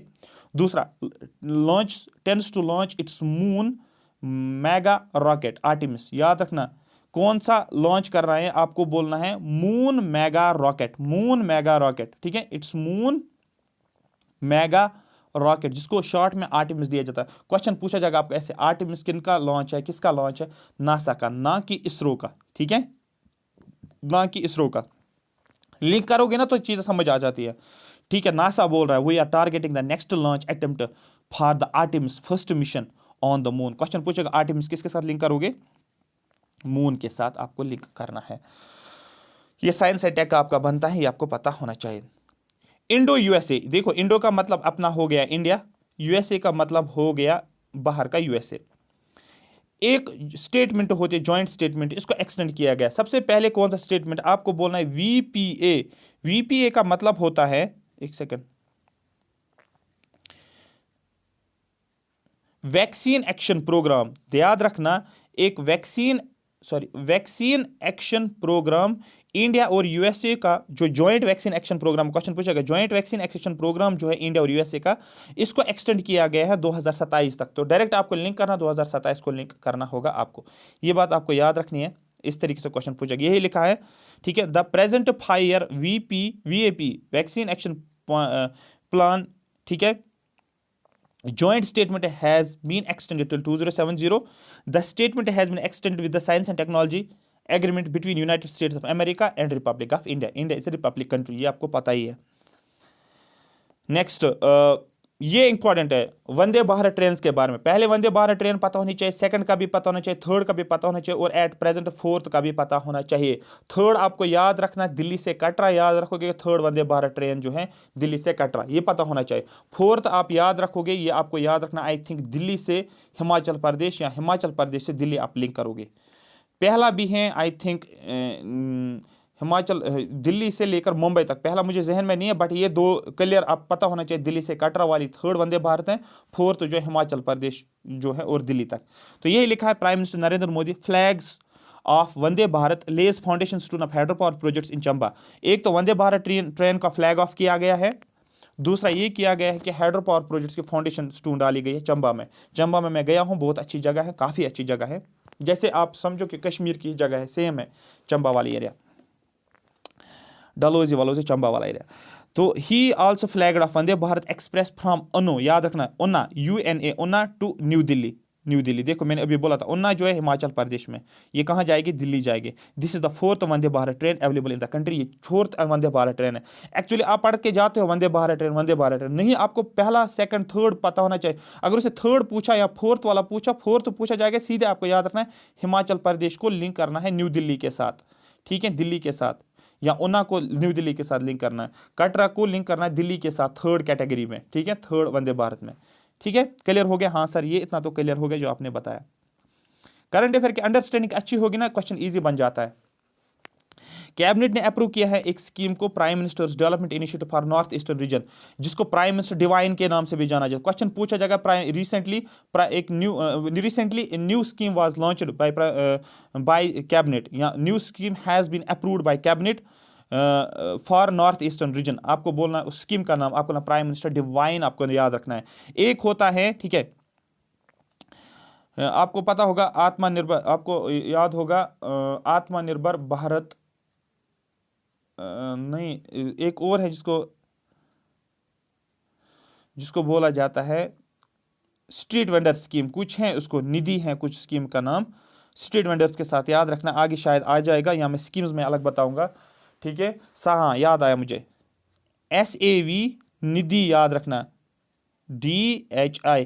ये क्वेश्चन पूछा जाता है, ये स्ट्रीट वेंडर्स के साथ रिलेटेड है, STREET, स्ट्रीट वेंडर जो होते हैं उनके साथ रिलेटेड है। ये स्कीम लॉन्च की गई है जब भी कोविड-19 हुआ, इन स्ट्रीट वेंडर्स को जो भी नुकसान हुआ, गवर्नमेंट ऑफ इंडिया ने अनाउंसमेंट किया है, हम स्कीम एक लॉन्च कर रहे हैं जिसको SVA निधि, SAV नहीं SVA निधि स्कीम नाम दिया गया है, स्ट्रीट वेंडर्स आत्मनिर्भर भारत स्कीम, जिसमें 10,000 लोन दिया जाएगा किनको, इन स्ट्रीट वेंडर्स को, वो अपना बिजनेस फिर से स्टार्ट कर सकते हैं।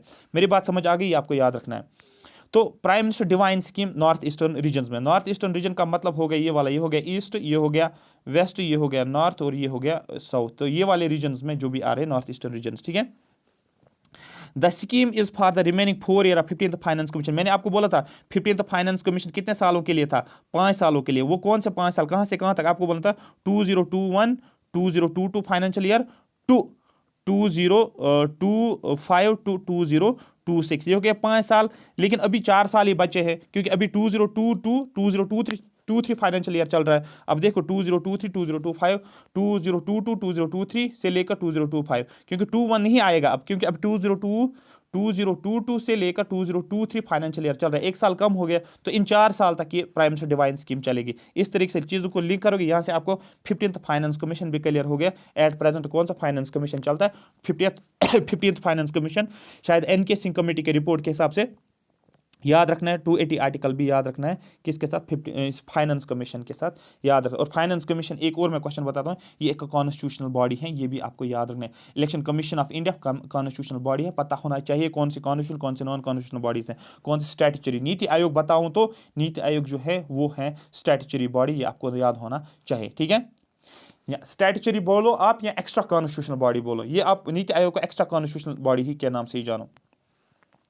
The prime minister divine scheme is a central sector scheme. ये सेंट्रली स्पॉन्सर्ड स्कीम नहीं है। सेंट्रली स्पॉन्सर्ड स्कीम का मतलब होता है जिसमें स्टेट और सेंटर में कंट्रीब्यूट करता है फंडिंग। जो सेंट्रल सेक्टर स्कीम होता है, सेक्टर में 100% फंडिंग सेंटर से ही आती है, स्टेट का कोई भी रोल नहीं रहता है। मेरी बात समझ आ रही? इसको इंप्लीमेंट कौन करने वाला है? Implemented by the minister of environment, minister of development to the north eastern regions. Cabinet approves a new scheme, prime minister, ये हो गया प्राइम मिनिस्टर डिवाइन। 4 साल के लिए क्वेश्चन पूछेगा कि 4 साल के लिए कब इसने अपॉइंट किया इसको। आपको 2022 में ये नई स्कीम आई है, जितनी भी नई स्कीम है पता होनी चाहिए इस साल की, तो याद रखना 15th फाइनेंस कमीशन के हिसाब से ये चलेगा, ये बताया गया है इसमें। मैं सिर्फ गारंटी आपको नहीं बता रहा हूं, आपको सीधे खुद भी पता चल रहा है मैं आपको एक्स्ट्रा कितना इंफॉर्मेशन दे रहा हूं जो आपके डायरेक्ट एग्जाम्स में है, ठीक है। क्योंकि अगर मेरे माइंड में कोई चीज़ आती है ना, दैट मीन्स मैंने वो जहन में रखा है, क्योंकि वो एग्जाम ओरिएंटेड चीज़ें होती है। हाँ, उसके बाद cabinet approves multi state cooperative societies. देखो कोऑपरेटिव सोसाइटीज आपने पढ़ा होगा, आपको 97th अमेंडमेंट एक्ट पता होना चाहिए, क्वेश्चन डायरेक्ट पूछे। आपको 44th अमेंडमेंट एक्ट पता होना चाहिए, आपको 42nd, जिसको मिनी कॉन्स्टिट्यूशन के नाम से भी जाना जाता है, 42nd अमेंडमेंट एक्ट 1976 वाला पता होना चाहिए, आपको 44th अमेंडमेंट 1978 वाला पता होना चाहिए, ठीक है। ये आपको डायरेक्ट पता होने चाहिए, ये वाले 44th और 42nd और 97th और 86th कॉन्स्टिट्यूशन अमेंडमेंट एक्ट, ठीक है। मेरी बात समझ आ रही है? ये आपको सीधे सीधे 88 भी पता होना चाहिए, मैं यहां से ही बोल रहा हूं कौन कौन सा पता होना चाहिए। देखो आप, कैबिनेट ने अप्रूवल दिया है multi state cooperative societies bill 202 to bring transparency in doing business में ट्रांसपेरेंसी लाने के लिए कैबिनेट ने अप्रूव किया है एक कोऑपरेटिव सोसाइटी अमेंडमेंट बिल को।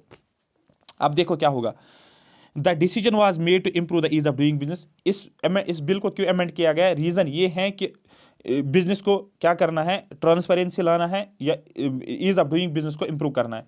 Increase financial discipline and practice raising funds in multi state cooperative societies में जो है क्या बोलते हैं उसको, फंडिंग रेज हो सके, ठीक है। अब क्वेश्चन कहां से बनता है? देखो क्वेश्चन कहां से बनेगा।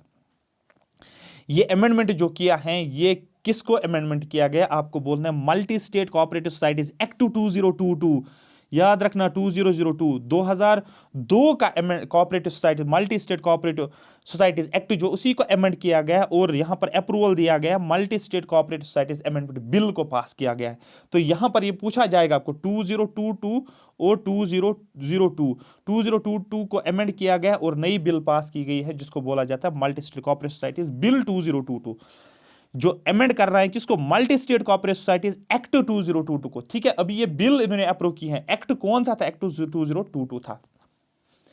It will incorporate the provisions of 97th constitutional amendment. इसमें क्या इनकॉर्पोरेट किया जाएगा इस बिल में? जो 97th कॉन्स्टिट्यूशनल अमेंडमेंट एक्ट जो है इसको इनकॉर्पोरेट किया जाएगा। और कोऑपरेटिव सोसाइटीज के लिए आपको याद रखना है constitutional amendment act of 97th amendment act आपको याद होना चाहिए। मेरी बात समझ आ रही है? हाँ सर। आपको 103 अमेंडमेंट एक्ट पता होना चाहिए, काफी ज्यादा न्यूज में था ये, रिलेटेड टू शायद आई थिंक ओबीसीज के साथ रिलेटेड था, 2018 में आया था, बहुत ज्यादा इंपॉर्टेंट है, पता होना चाहिए ये वाला, जो economically weak, I think economically weaker sections के कैटेगरी के साथ रिलेटेड है, ठीक है। देख लेना इसको, आपको समझ में आ जाएगा, ठीक है।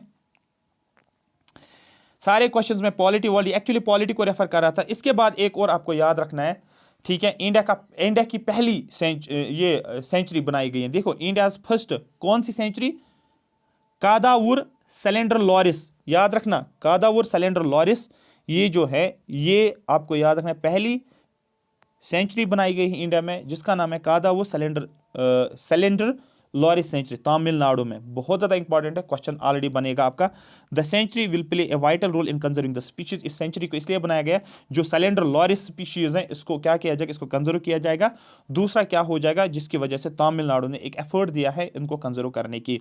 और ये कादावुर ठीक है, सैलेंडर लॉरिस जो है इसको किस कैटेगरी में डाला गया? देखो इकोलॉजी एनवायरनमेंट कैसे क्वेश्चन बनेगा? इकोलॉजी एनवायरनमेंट आपको क्वेश्चन आपका बनेगा, सबसे पहला क्वेश्चन यही बनता है आपको इकोलॉजी एनवायरनमेंट में कि कादावुर सैलेंडर लॉरिस सेंचुरी कहां पर है? आपको बोला तमिलनाडु में। क्वेश्चन पूछा जाएगा फर्स्ट कादावुर सैलेंडर लॉरिस सेंचुरी कहां पर है? आपको बोलना है इंडिया की पहली कहां पर है? आपको बोला तमिलनाडु में। दूसरा आपका ये बनता है कि कादावुर सैलेंडर लॉरिस स्पीशीज जो है ये किस कैटेगरी में? आपको बोलना IUCN की इंडेंजर्ड कैटेगरी में डाला गया। ये देखो IUCN कम से कम 6 कैटेगरीज को इनलिस्ट करता है, इसमें से एक कैटेगरी इनलिस्ट कैटेगरी में आपको डालना पड़ेगा। ये क्लियर हो गया? हाँ सर, इतना तो क्लियर हो गया जो आपने बताया। उसके बाद नेक्स्ट 24/7, ठीक है, 24/7 24 घंटे tele mental health service launched by the government, ठीक है, टेलीकॉम, आई थिंक टेली का मतलब होना चाहिए telecom, tele mental health assistance और नेटवर्किंग अक्रॉस स्टेट्स, ठीक है, जिसको टेली मानस के नाम से भी जाना जाता है। The service will begin in 20 states, ये सर्विस जो है that is 24 mental health service provide किया जाएगा। ये 20 स्टेट से शुरू होगा और यूटी से शुरू होगा, 20 स्टेट्स एंड यूटीज को मिलाकर शुरू होगा और उसके बाद इसको बाकी पूरी फुल कंट्री में इसको फैलाया जाएगा, इस टेली मेंटल हेल्थ सर्विस को 24/7। क्वेश्चन बनता है वर्ल्ड मेंटल हेल्थ डे कब मनाया जाता है, आपको बोलना है इसको मनाया जाता है 10 अक्टूबर को मनाया जाता है और पहली बार इसको 1992 में बनाया गया है, ये आपको पता होना चाहिए, क्लियर कट ये पता होना चाहिए। 1972 वाइल्ड लाइफ प्रोटेक्शन एक्ट पता होना चाहिए, वाइल्ड लाइफ प्रोटेक्शन एक्ट, क्योंकि डायरेक्ट जेकेएसएस में ऐसे क्वेश्चन पूछे तो वाइल्ड लाइफ प्रोटेक्शन एक्ट कब आया 1972, ये क्वेश्चन डायरेक्ट बनते हैं। इस तरीके से एनवायरमेंटल प्रोटेक्शन एक्ट 1986 वाले क्वेश्चन बनते हैं, ये आपको पता होना चाहिए कौन सा एक्ट किस डेट को आया है, ये हैबिट है एग्जाम से पूछने का, खासकर इन जेकेएसएस वाले एग्जाम्स में। देखो एक इंपॉर्टेंट है रामानुजा प्राइस, याद रखना बहुत ज्यादा इंपॉर्टेंट है, शास्त्रा, ठीक है, शास्त्रा रामानुज प्राइस 2022 किसको मिला है, आपको बोला टैंक को मिला है, ठीक है, युनजिंग टैंक को मिला है। तो टैंक आप पीते भी हो, सो जूस, जो जूस का एक क्या बोलते हैं उसको, एक ब्रांड आता है टैंक, ठीक है, तो ये किसको मिला है, ये अवार्ड मिला है, याद रखें टैंक को अवार्ड मिला है शास्त्रा रामानुजा प्राइज 2022, बहुत ज़्यादा इंपॉर्टेंट है, मुझे गट फीलिंग आ रही है इसमें क्वेश्चन पूछा जाएगा, तो ये रखना है याद, ठीक है। Tank will receive SASTRA Ramanujan prize 2022, Tang is an assistant professor, ये असिस्टेंट प्रोफेसर है कैलिफोर्निया यूएसए में, और ये अवार्ड दिया जाता है उन लोगों को जिनकी एज जो है 32 ईयर या उससे कम जो कि आउटस्टैंडिंग कंट्रीब्यूशन मैथमेटिक्स में दिखाते हैं। इससे मुझे याद है आपका क्वेश्चन एक बनेगा, आपका नोबेल प्राइजेस पे क्वेश्चन बनता है, आपको नोबेल प्राइज के बारे में क्या पता होना चाहिए, नोबेल प्राइज हर कैटेगरी में किसको मिला है, जितने भी 6 कैटेगरीज हैं, सबसे पहला नोबेल प्राइज किसको मिला है, एट 2022 में किसको मिला है, कौन सी एकेडमी प्राइज देती है, ये आपको पता होना चाहिए, ठीक है। ये वाला इंपॉर्टेंट ज्यादा बनता है, centre announces new chief justice for Karnataka, Jammu and Kashmir, Rajasthan, Ladakh high courts, ठीक है, जम्मू एंड कश्मीर और लद्दाख हाई कोर्ट, आपको पता है जम्मू कश्मीर ऑर्गेनाइजेशन एक्ट ये बोल रहा है कि कॉमन हाई कोर्ट रहेगा जम्मू एंड कश्मीर और लद्दाख के लिए, मेरी बात समझ आ रही है, तो that means in common high courts के लिए कॉमन चीफ जस्टिस भी होगा, फिर आपको पता है कॉमन हाई कोर्ट अगर जम्मू कश्मीर और लद्दाख यूटी के लिए रहेगा तो that means common chief justice होगा, और एट प्रेजेंट चीफ जस्टिस कौन सा, आपको बोले justice AM Ali Mohammad Magrey has been appointed as the chief justice of Jammu and Kashmir Ladakh, ये लद्दाख का चीफ जस्टिस न्यूज में है तो पूछा जाएगा, तो आपको पता होना चाहिए हाई कोर्ट्स के बारे में, तो इंपॉर्टेंट बनता है आपका हाई कोर्ट्स के बारे में पता होना चाहिए। क्लियर हो गया, हाँ सर क्लियर हो, कितने हाई कोर्ट्स हैं एट प्रेजेंट और क्या प्रोविजंस हैं कि हम कॉमन हाई कोर्ट बना सकते हैं, ये आपको पता होना चाहिए, ठीक है।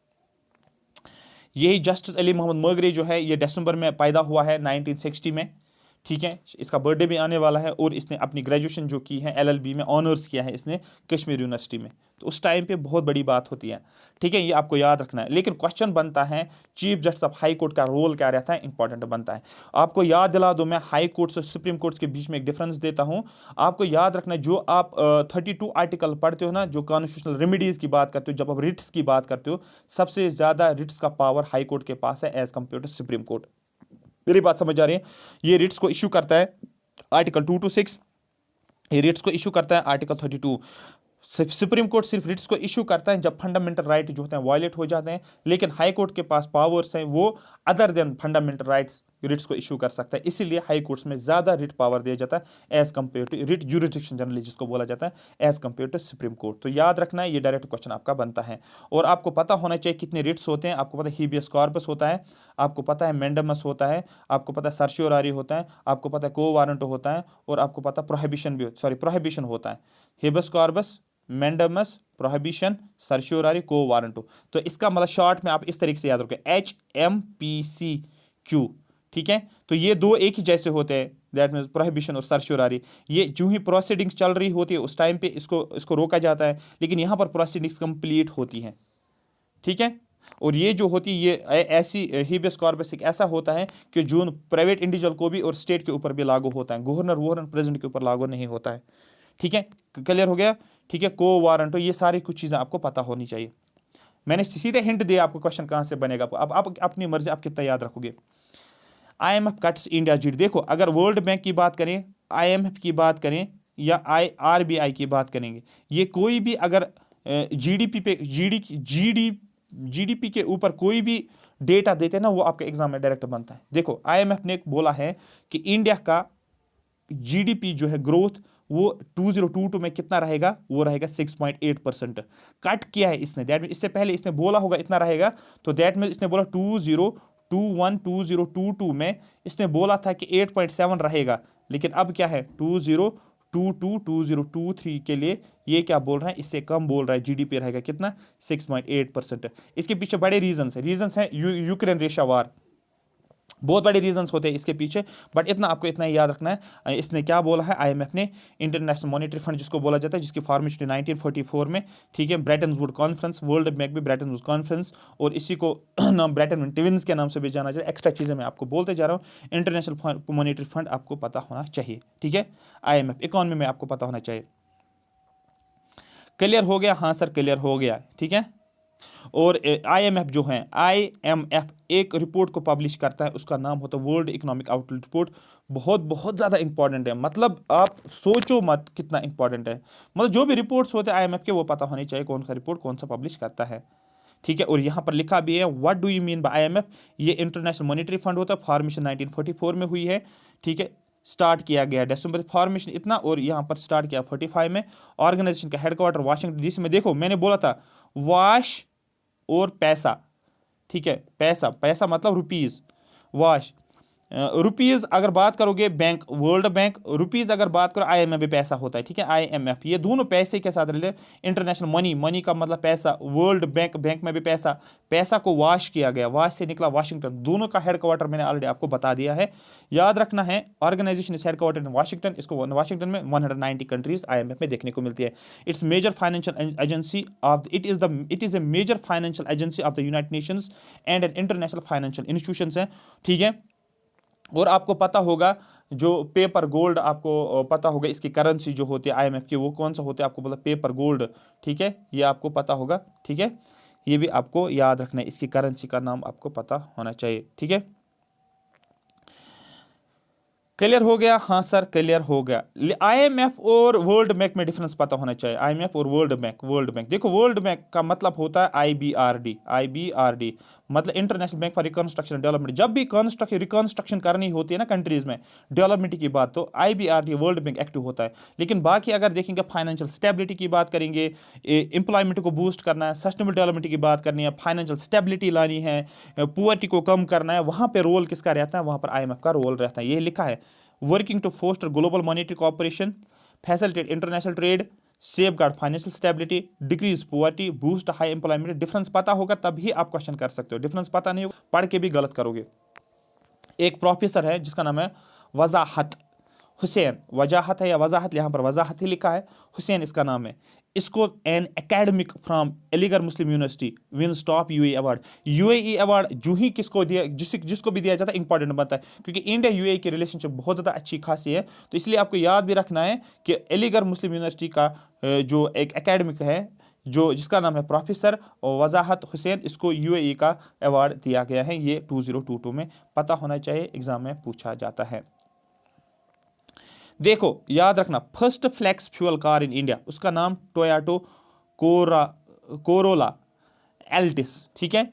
इसको लॉन्च किया गया। बहुत ज़्यादा इंपॉर्टेंट क्वेश्चन पूछेगा, फर्स्ट फ्लेक्स फ्यूल कार, याद रखना, first flex fuel triple F car, याद रखना, triple F car in India में, उसका नाम क्या है, आपको टोयोटा कोरोला आल्टिस। ये पता होना चाहिए, आपके दिमाग में आया होगा, बस इतना ही आपको याद है। कभी कभी ऐसे क्वेश्चंस पूछ लेते हैं, जहां पर डिटेल में जाना होगा वहां पर मैं आपको बता दूंगा। बहुत ज़्यादा इंपॉर्टेंट है, उज्जैन को याद रखो। मैंने आपको मगध एम्पायर के बारे में बताया था, मगध से पहले आपने 16 महाजनापदास पढ़ा होगा। और उज्जैन आपको पता होगा जो अशोका था, देखो एक था चंद्रगुप्त मौर्य, उसके बाद बिंदुसारा, और उसके बाद अशोका। बिंदुसारा ने अपने बेटे को, जिसका नाम है अशोका, उज्जैन का गवर्नर बनाया। उज्जैन कहाँ पर है, आपको बोला एमपी में। बहुत ज़्यादा इंपॉर्टेंट क्वेश्चन है, मिडिवल हिस्ट्री यहाँ पर ही रिवाइज करो, ठीक है। तो अशोका को बनाया गया उज्जैन का गवर्नर। ये क्वेश्चन है, उज्जैन किसका कैपिटल था, उज्जैन कैपिटल किसकी थी। मगध से पहले आया था शायद कोसला। आई थिंक को उज्जैन उज्जैन जो कैपिटल कोसला की थी। आप चेक कर रहे हैं ना, स्टिल जितना मुझे जहन में आ रहा है मेरे हिसाब से कोसला का ही था, ये इसका कैपिटल जो है वो कोसला ही था। किसका? उज्जैन का या अवंती। आई थिंक अवंती, क्योंकि अब मुझे कोड थोड़ा सा याद आ रहा है। उज्जैन और अवंती मैंने लिंक किया था, यूए मैंने याद किया था। तो उज्जैन जो है ये कैपिटल था, अवंती का याद रखना। अवंती एक जगह थी, उसका कैपिटल बनाया गया था उज्जैन। ठीक है, 16 महाजनपदास में से एक अवंती भी था, उस अवंती का ही उज्जैन था। और मगध का कैपिटल जो था वो था राजा ग्रह जो था। यहाँ पर फर्स्ट, आप ये बोल सकते हो, फर्स्ट बुद्धिस्ट काउंसिल को हेल्ड किया गया था। ये बात आपको समझना होगा, क्योंकि यहां से क्वेश्चंस आपके डायरेक्ट बनते हैं। क्योंकि पिछली बार जेके एसआई में क्वेश्चन पूछा गया था किसके ऊपर? आपको कलिंगा वार के ऊपर क्वेश्चन पूछा गया था। और जो 13th जो रॉक एडिक्ट्स थे, जो 14 रॉक एडिक्ट्स हैं किसके? अशोका के। उसमें 13th रॉक एडिक्ट में ये बताता है अशोका का वार कलिंगा के साथ। ये पता होना चाहिए, अशोका ने उसमें जीता है। और वो वार जीतने के बाद अशोका ने फिर बुद्धिज्म को अडॉप्ट किया अच्छे तरीके से। फिर अच्छे तरीके से उसने फिर एक ऐसी पॉलिसी बनाई, आपने पढ़ा होगा पब्लिक पॉलिसीज। ऐसी पॉलिसीज होती है जो कि जैसे कि अशोका की एक पॉलिसी एग्जांपल के हिसाब से मैं बोलता हूँ पब्लिक पॉलिसी में, कि उसने फिर ऐसे पॉलिसीज बनाई जिसकी वजह से जो भी लड़ाई होती थी उस लड़ाई को कंट्रोल करने के लिए, बाकी बहुत सारे एक पीस मेंटेन रखने के लिए एक पॉलिसी डेवलप की थी अशोका ने। तो ये पब्लिक पॉलिसी जो आपके सिलेबस में है, एक क्या नाम है इसका यार, पॉलिटी में आपको, तो वहां पर आपको पॉलिसीज को समझना होता है क्यों कोई पॉलिसी बनाई जाती है। पॉलिसी इससे लेके बनाई जाती है पॉवर्टी को रिड्यूस किया जाएगा। पॉलिसी इसलिए के बनाया जाएगा कि अगर दो कंट्रीज के बीच में एनिमी रिलेशनशिप है, ऐसी पॉलिसी एक गवर्नमेंट बना सकती है कि वो फ्रेंडली रिलेशनशिप क्रिएट करें फॉरेन पॉलिसी के हिसाब से। ठीक है, उसको पब्लिक पॉलिसी के नाम से जाना जाता है। ठीक है, तो महाजनपदास आपके पता होना चाहिए, 16 किंगडम्स आपको पता होना चाहिए महाजनपदास। तो इसी तरीके से आपको लिंक करना होता है चीज़ों को। बाकी आप पढ़ोगे, देखो ये भी आपको याद होगा, उज्जैन आपको सीधे समझ में आ गया। ठीक है, तो यहां पर ही मैं आपको बता देता हूं, इसका नाम जो है that is prime minister Narendra Modi inaugurated Mahakal लोक कॉरिडोर प्रोजेक्ट। महाकाल याद रखना, महाकाल उज्जैन में। कहां पर बना है? उज्जैन में। तो यही यहां पर मैं लिखता हूं, it has been built in Mahakaleshwar temple in Ujjain. Question ये भी आपका बनता है एंशिएंट हिस्ट्री में, एक टेम्पल है जिसको बोलते हैं महाकालेश्वर टेम्पल, और इस महाकालेश्वर टेम्पल जो है ये कहां पर आपको मिला? उज्जैन में। और उज्जैन, और टोटल कितने ज्योतिर्लिंगाज हैं आपको बोलना है? टोटल 12 ज्योतिर्लिंगाज हैं, और उसमें से एक ज्योतिर्लिंगा जो है वो महाकालेश्वर टेम्पल में ज्योतिर्लिंगा आपको देखने को मिलेगा, जो कि उज्जैन में और उज्जैन एमपी में है। ये आपका सारा कुछ यहाँ पर एक्चुअली क्वेश्चन बनता है। और टेम्पल एक है जिसको बोलते हैं श्री महाकालेश्वर टेम्पल, जो कि उज्जैन में आपको देखने को मिलेगा। बस इतना आपको याद रखना है। और इसमें क्या बताया जाता है, इस टेम्पल में क्या किया जाएगा? जो पिलग्रिम्स होते हैं, जो इस जगह को विजिट करेंगे, उनको सारी फैसिलिटीज होनी चाहिए, वर्ल्ड क्लास मॉडर्न एमिनिटीज इनमें प्रोवाइड किया जाएगा इन इन इन इन टेम्पल्स में। ठीक है, एक और है जिसको बोलते हैं IAF, Indian air force, to induct women to fly light combat helicopter. बोला जाता है आईएएफ, इंडियन एयरफोर्स पहला एक ब्रांच आप बोल सकते हो जिसमें पहली बार इसी ने किसको, वुमेन्स को इंडक्ट किया गया है to fly light combat helicopter. The aircraft was inducted, इस एयरक्राफ्ट को किसको? लाइट कॉम्बैट हेलीकॉप्टर को, इस एयरक्राफ्ट को इंट्रोड्यूस किया गया है इसी साल अक्टूबर में इंट्रोड्यूस किया गया है। With the significance growth of women strength in Indian air force, the officials are planning to induct women pilot into the light combat helicopter fleet. The women pilot are already flying. जो women pilots है वो already fly कर रही है ALH ध्रुव, याद रखना है ALH ध्रुव को याद रखना है आपको। ठीक है, एंड अदर हेलीकॉप्टर फ्लीट्स को ये किया जाता है। लेकिन यहां पर IAF जो है, इंडियन एयरफोर्स जो है, इज द फर्स्ट फोर्स, ये पहला फोर्स है to induct women in combat roles. पहली बार जो है वुमेन्स को किस में डाला जाता है? कॉम्बैट रोल्स में डाला जाता है। और वो कौन, वो स्टेप किसने लिया? आईएएफ ने लिया है। इस एंगल से पढ़ोगे तो समझ में आ जाएगा। ठीक है, ये इंपॉर्टेंट नहीं है। नेक्स्ट है, हाँ, एक और ड्रोन आपने सुना होगा, महेंद्र सिंह धोनी ने लॉन्च किया है made in India drone. India में ही ड्रोन बनाया गया, नाम दिया गया है ड्रोनी। धोनी से निकला ड्रोनी। ड्रोनी मतलब जो MS धोनी ने एक ड्रोन को लॉन्च किया जिसको मेड इन इंडिया ड्रोन बोला जाता है, और उसी ड्रोन को ड्रोनी के नाम से जाना जाता है। Mahendra Singh Dhoni, Indian cricket starrer, a made in India camera drone named Droni. Question पूछा जाएगा, रिसेंटली महेंद्र सिंह धोनी ने लॉन्च किया एक मेड इन इंडिया ड्रोन, उसका नाम बोलो, आप बोलो इसका ड्रोनी नाम है।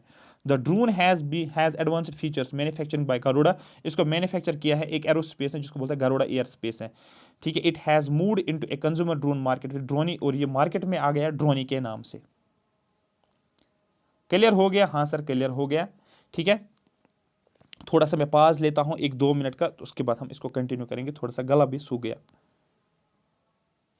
ठीक है, चलो हम अब कंटिन्यू करेंगे इसको। अब नेक्स्ट जो हमारा रहेगा वो रहेगा Kuafu first satellite. Kuafu first satellite launched by China to unravel secrets of the sun. Question पूछा जाएगा आपको, कुआफू सैटेलाइट किसने लॉन्च किया? आपको बोलना है चाइना ने इसको लॉन्च किया है। ठीक है, China has launched a new observatory that will look into the sun. ये एक नया ऑब्जर्वेटरी चाइना ने लॉन्च किया है जो किसकी तरफ देखने वाला है? जो सन को लुक आफ्टर करेगा, जो सन को देखेगा। It has launched the satellite after successfully integrating the under construction space station and approving the next phase of its lunar mission. Lunar mission हमेशा सन की बात हम करते हैं, लूनर जो भी होता है ये सन के साथ रिलेटेड होता है। याद होना चाहिए चाइना के मिशंस क्या क्या है। अब यहां पर ये आपको 5 स्टार वाला आपको याद रखिए, 5 स्टार मतलब ये एग्जाम में आपको 110% पूछा जाएगा। Prime minister Narendra Modi declares Modhera as the India's first 24/7 solar powered village. याद रखना, एक फर्स्ट इंडिया का पहला 24/7 सोलर पावर्ड विलेज कौन है? आपको बोला उसका नाम है, ठीक है, जगह का नाम क्या है? आपको बोला मोधेरा जगह का नाम है। ठीक है, prime minister Narendra Modi has declared Modhera in Gujarat के अंदर है ये। ठीक है, इसको नाम दिया गया first 24/7 solar power village in India. Earlier Modhera was only famous for, पहले मोधेरा फेमस था लेकिन किस रिलेटेड? सन टेम्पल के रिलेटेड। तो ये इंपॉर्टेंट बनता है आपको, सन टेम्पल कहां पर है? आपको बोला मोधेरा में। ठीक है, ये फेमस था सन टेम्पल के लिए। अब ये किस लिए फेमस होगा ये मोधेरा? आपको बोलना ये अब फर्स्ट सोलर पावर्ड विलेज होगा, कंप्लीट सोलर पे होगा ये पूरा विलेज। सोलर एनर्जी क्या है? आपको बोलना है ये एक रिन्यूएबल सोर्स ऑफ एनर्जी क्या है? टाइडल क्या है? रिन्यूएबल एनर्जी है। जियोथर्मल एनर्जी क्या है? रिन्यूएबल एनर्जी है। टाइडल एनर्जी क्या है? हाइड्रो पावर एनर्जी क्या है? ये सारे रिन्यूएबल सोर्सेज ऑफ एनर्जी है। विंड पावर भी रिन्यूएबल एनर्जी सोर्स है। यहाँ पर आप नोबेल प्राइज देखोगे, लेकिन नोबेल प्राइज में आपको अलग से लेक्चर दे दूंगा, उसमें मुझे इसका बैकग्राउंड, उसकी हिस्ट्री बताने, पहले किसको मिला है, कैसे मिला है, कौन से एकेडमी पब्लिश करती है इसको, कौन सा अनाउंसमेंट करता है अलग अलग नोबेल प्राइजेस के लिए, जो सपोज 6 कैटेगरीज में दिया जाता है, पहले 5 में दिया जाता था, फिर एक और ऐड किया, ये अलग मैं बताऊंगा, इसलिए यहाँ पर नोबेल प्राइज में डिस्कस नहीं करूंगा। नोबेल प्राइज के लिए एक सेपरेट आपका एक ब्रीफ लेक्चर आ जाएगा, बट उसमें पूरी कहानी होगी। ठीक है, government approves making of new weapon system branch in IAF। जो देखो, जो हमारे पास है क्या बोलते हैं उसको, इंडियन एयरफोर्स का एक नया ब्रांच जो है, न्यू वेपन सिस्टम ब्रांच को क्या किया गया है? अप्रूव किया गया है गवर्नमेंट ने, ये आपको पता होना चाहिए। The government approve the creation of new weapon system branch in the Indian air force में, याद होना चाहिए। पूछा जाएगा रिसेंटली गवर्नमेंट ऑफ इंडिया ने क्या किया है, आपको बोलना है एक नया ब्रांच। उसके बाद जो है politician Mulayam Singh Yadav passes away, बहुत ज़्यादा इंपॉर्टेंट है। पूछा जाएगा रिसेंटली जो है क्या बोलते हैं, समाजवादी पार्टी का चीफ जो था उसका जो उसकी डेथ होगी, उसका नाम बताओ। आपको ना मुलायम सिंह यादव। या पूछा जाएगा पॉलिटिशियन मुलायम सिंह यादव की अभी रिसेंटली डेथ हुई है, वो किस पार्टी से था? आपको बोला ये समाजवादी पार्टी से था। मुलायम सिंह यादव ए वेटरन पॉलिटिशियन, फाउंडर है किसका? समाजवादी पार्टी का, इसलिए इंपॉर्टेंट बनता है। अगर किसी चीज़ का कोई फाउंडर होता है, उसकी डेथ होती है, वो इंपॉर्टेंट बनता है। ठीक है, ये क्लियर किसने किया है? ये क्लियर किया है जो समाजवादी पार्टी चीफ जो अखिलेश यादव ने, ये ट्विटर में क्लियर किया है कि जो है मुलायम सिंह यादव की डेथ हो गई। ये आपको याद रखना है। मुलायम सिंह यादव जो था ये एक सोशलिस्ट लीडर था, और यादव ने उत्तर प्रदेश में 15th चीफ फाइनेंस मिनिस्टर से शुरुआत की है, याद रखना। 15th फाइनेंस नहीं, चीफ मिनिस्टर था ये भी आपको पता होना चाहिए। ठीक है, एक और इंपॉर्टेंट है, बहुत ज़्यादा इंपॉर्टेंट है। देखो, India abstains from voting at United Nations human right council, UNHRC मतलब United Nations human rights council में इंडिया ने वोटिंग चल रही थी। इंडिया ने ना तो यस किया, ना तो नो किया, ना तो अगेंस्ट हो गया, ना तो फेवर में हो गया, मतलब इसने एब्सटेन किया।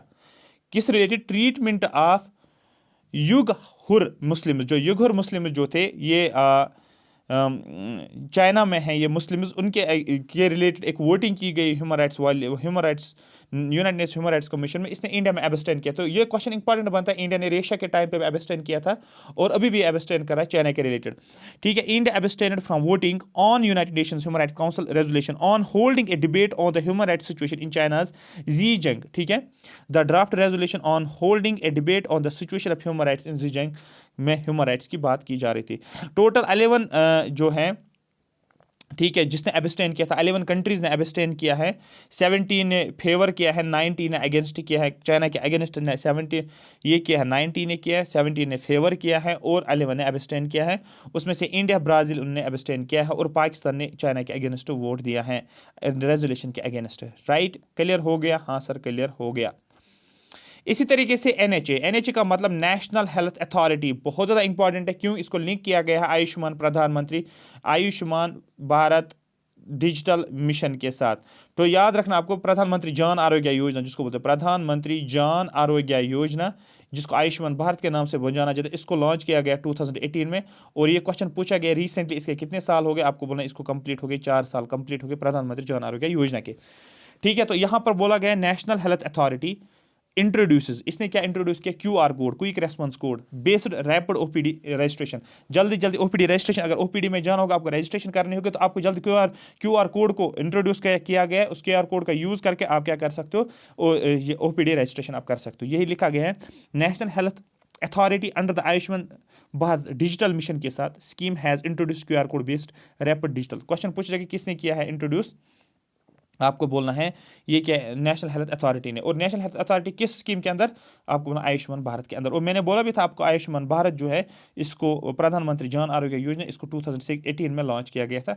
ऑलरेडी क्वेश्चन बनता है क्योंकि जेकेएसएसबी का हैबिट है, वो आपको पूछा जाएगा प्रधानमंत्री जन आरोग्य योजना का लॉन्च कब हुआ है? 2018, आपको याद रखना है। National Health Authority is the apex body working for implementing India's flagship public health schemes. National Health Authority एक apex body है, एक टॉप बॉडी है जो काम करती हैं, जो भी इंडिया की पब्लिक हेल्थ इंश्योरेंस स्कीम्स जो भी होती है उनको क्या करना? इम्प्लीमेंट करना। तो आयुष्मान भारत प्रधानमंत्री जन आरोग्य योजना को इसने क्या किया है? आपको बोलना है ये इसको इम्प्लीमेंट किया है। एस्टेरिया, याद रखें, Asteria aerospace gets India's first micro category drone certification from DGCA. Question पूछा जाएगा किसको इंडिया का पहला माइक्रो कैटेगरी में रखा गया है, ड्रोन सर्टिफिकेशन मिला है। First micro category drone certification from DGCA को किसको मिला है? आपको बोलना है एक एरोस्पेस है जिसको बोलते हैं एस्टेरिया को मिला है। ये आपको याद रखना है। Directorate general of civil aviation इसको नाम दिया जाता है, डीजीसीए को। जो डेप्थ में पढ़ना होगा, देखो ये नोबेल प्राइज है किसका? पीस का, याद रखना है। ये बताऊंगा, ऑलरेडी मैंने पढ़ा है ये, बट ये मैं अलग से उसको अलग पीडीएफ मैंने क्रिएट किया हुआ है। आरबीआई आपके सिलेबस में, रिजर्व बैंक ऑफ इंडिया, इसकी इस्टेब्लिशमेंट होगी है 1935 में और अंडर आरबीआई एक्ट ऑफ 1934 में। ये तो पता है। इसका हेडक्वार्टर कहाँ पर था? पहले आई थिंक इसका हेडक्वार्टर मुंबई में था और फिर इसको कलकत्ता में था, फिर शिफ्ट किया गया है मुंबई में, है ना। इसी तरीके से आपको पता होगा।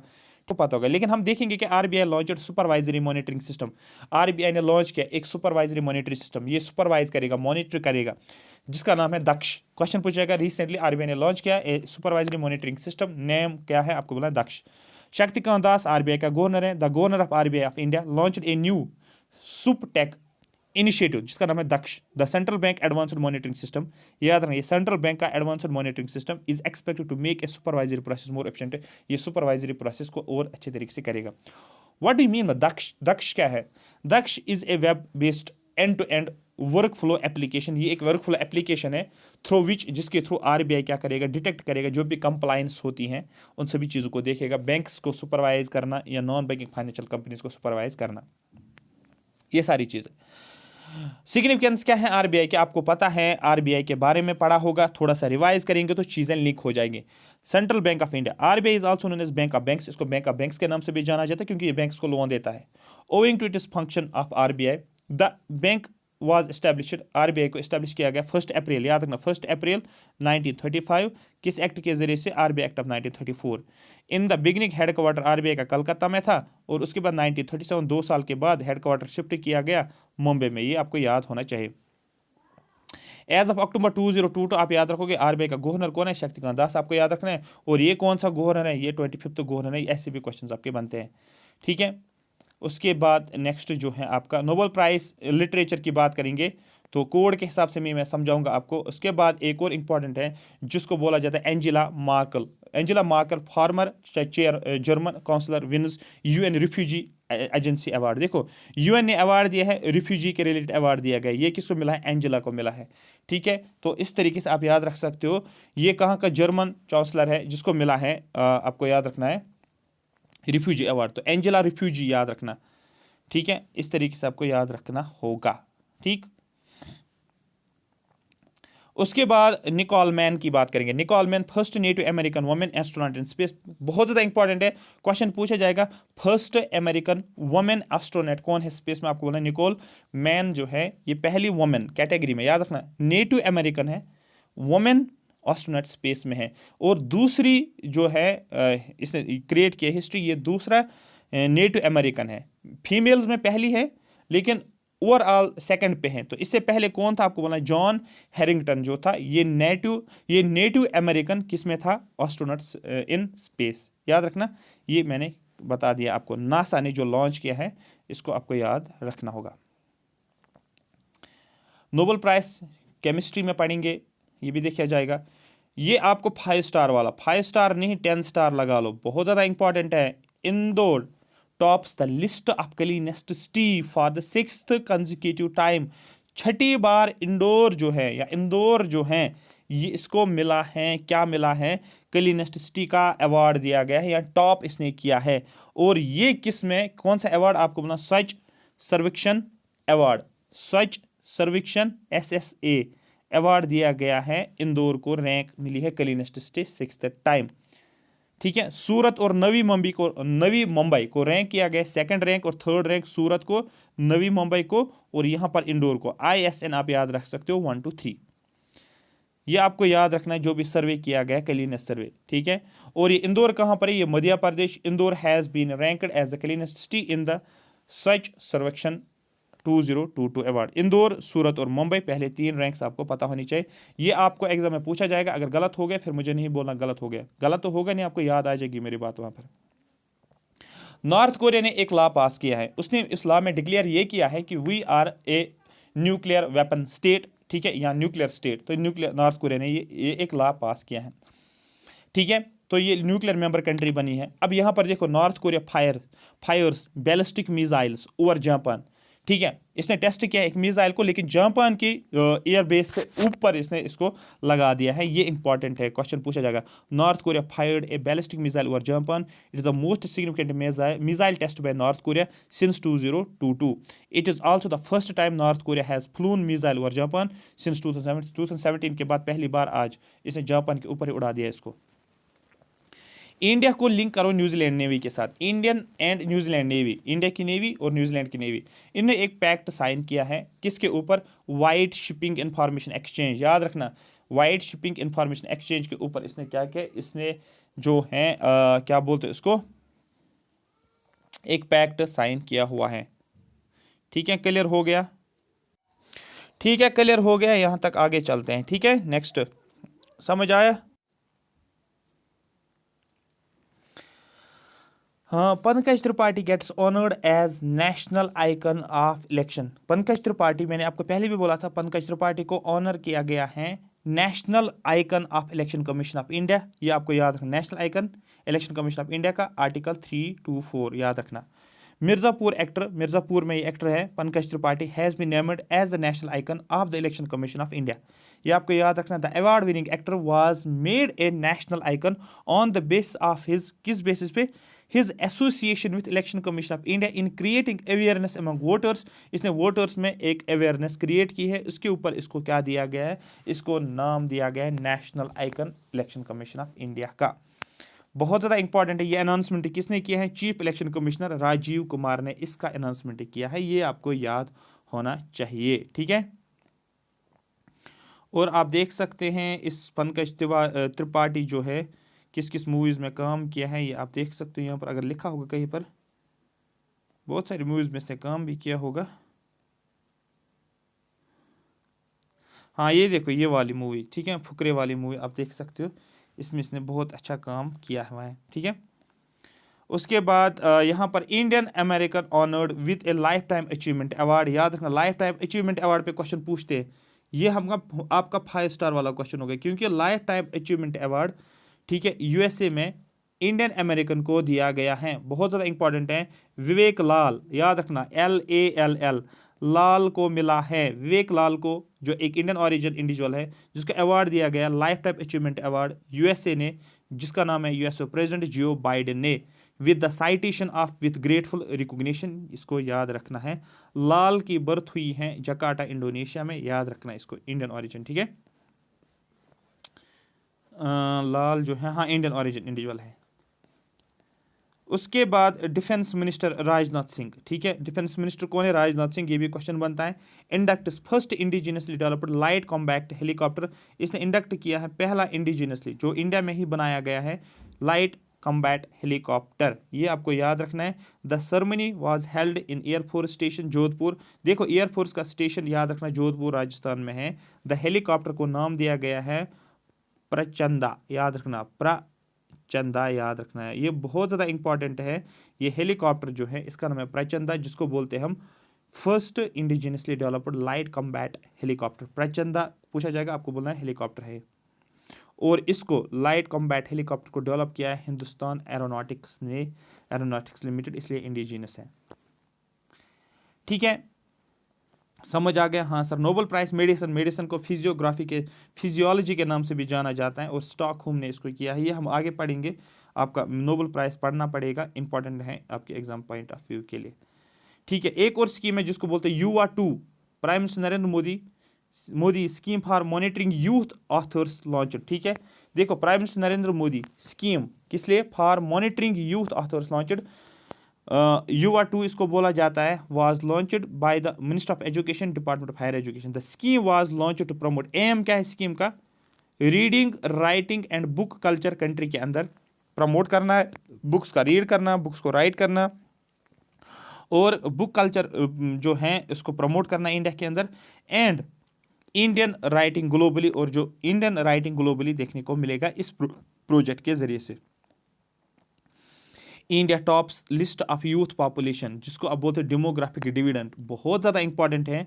इंडिया जो है इसमें यूथ पॉपुलेशन 66%, अगर टोटल पॉपुलेशन 100 है, 66 इसमें यूथ कैटेगरी में आता है। नेशनल एजुकेशन पॉलिसी, जो नेशनल NEP जिसको बोलते हैं, national education policy highlighted the empowerment of young minds, इसमें बताया गया इस नेशनल एजुकेशन पॉलिसी में कि हमें क्या करना है, जो यंग माइंड्स हैं उनको एम्पावर करना है, यूथ को एम्पावर करना है, मेकिंग ए लर्निंग इकोसिस्टम, हमें क्या बनाना है, लर्निंग इकोसिस्टम। मैंने आपको पहले बोला इस डेमोग्राफिक डिविडेंड का फ़ायदा हम तभी उठा सकते हैं जब क्या होगा, हम स्किल्स प्रोवाइड करेंगे, एजुकेशन प्रोवाइड करेंगे, जॉब ज़्यादा से ज़्यादा प्रोवाइड करेंगे, तब ही इसका फ़ायदा ओवरऑल होगा। 5G इंडिया की बात करेंगे तो याद रखना 5G को टेस्ट किया है भारती एयरटेल ने, याद रखना भारती एयरटेल ने टेस्ट किया है किसको, 5G को। लेकिन यहाँ पर न्यूज़ क्या है, 5G in India, prime minister Narendra Modi launches 5G service, government to set up 100 technology labs. Indian government ने बोला है 5G के अंदर क्या कहे, 5G सर्विस के थ्रू गवर्नमेंट जो है 100 टेक्नोलॉजी लैब्स को सेटअप किया जाएगा, और ये 100 टेक्नोलॉजी लैब्स जो हैं ये कंट्री के अंदर इस्टेब्लिश किया जाएगा, और इसमें से 100 में से 12 जो हैं उनको यूज़ किया जाएगा स्टूडेंट्स को ट्रेन करने के लिए और एक्सपेरिमेंट्स को कंडक्ट करने के लिए। तो याद रखना 5G बेनिफिट्स, 5G क्या होते हैं, 5th जनरेशन। और ये 5G टेक्नोलॉजी जो है कौन सी सिटीज़ को मिलेगा, इसको फेज्ड मैनर में किया जाएगा। पहले 13 सिटीज़ को चूज़ किया गया जहाँ पर 5G आपको देखने को मिलेगा। इसमें से मैंने जो येलो से हाईलाइट किया ना, ये हो गए आपके जो गोल्डन क्वाड्रिलेटरल वाली कंट्रीज, सो दैट आपको अंदाज़ा लगेगा कि कैसे याद करना। गोल्डन क्वाड्रिलेटरल आपको ऑलरेडी याद होगा, तो वो चारों के चार सिटीज़, इसमें कंट्रीज नहीं, गोल्डन क्वाड्रिलेटरल में चारों की 4 सिटीज़ आती है। देखो चेन्नई है, दिल्ली है, कलकत्ता है, मुंबई में, ठीक है। ये गोल्डन क्वाड्रिलेटरल हो गए 4, बाकी क्या बचा, बाकी बचे आपके 8, बेंगलुरु, गुरुग्राम आपको पता ISA का हेडक्वार्टर यहाँ पर है, ठीक है। अहमदाबाद, चंडीगढ़ एयरपोर्ट को नाम दिया गया है शहीद भगत सिंह एयरपोर्ट। हैदराबाद का मैंने अभी आपको बोला, एक करंट आया था हैदराबाद के रिलेटेड, एक करंट आया था, मैं भूल गया हूँ, बट यहाँ पर आपको एक करंट है। गांधीनगर में मैंने आपको बोला था, जामनगर, पुणे, लखनऊ, ये सारी चीज़ें आपको याद रखना होगा, ठीक है। आई होप यहाँ तक आपको ये पूरा समझ आया होगा। ये आपका कंप्लीट हो गया फुल फ्लेज्ड। अगर आप इसको 2 बार सुनोगे तो आपका सेट हो जाएगा। आपको पूरा ये वाला जो मैंने करंट आपको दिया है, टॉप मोस्ट करंट अफेयर्स, ये आपका फिनिश हो गया कंप्लीट। इससे ज़्यादा आपको नहीं पढ़ना, इससे ज़्यादा पढ़ोगे अपना टाइम ही वेस्ट करोगे। सारी चीज़ें इसमें आपको जुड़ जाएंगे। कमेंट सेक्शन में आपको ज़रूर लिखना है। एक तो लाइक भी आपको करना है, कितना हो गया, एक, जिसको ऐसे टिक करना है।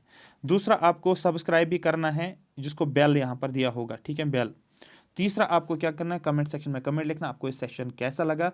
मैं नेक्स्ट मंथ को टारगेट कर रहा हूँ, आपको इंपॉर्टेंट जो जितने भी करंट्स पूछे जाते हैं वो आपको मिल जाएगा, ये गारंटी है। इस मंथ को टच करेंगे तो इसमें से आपके 2-3 क्वेश्चंस बनेंगे 110%।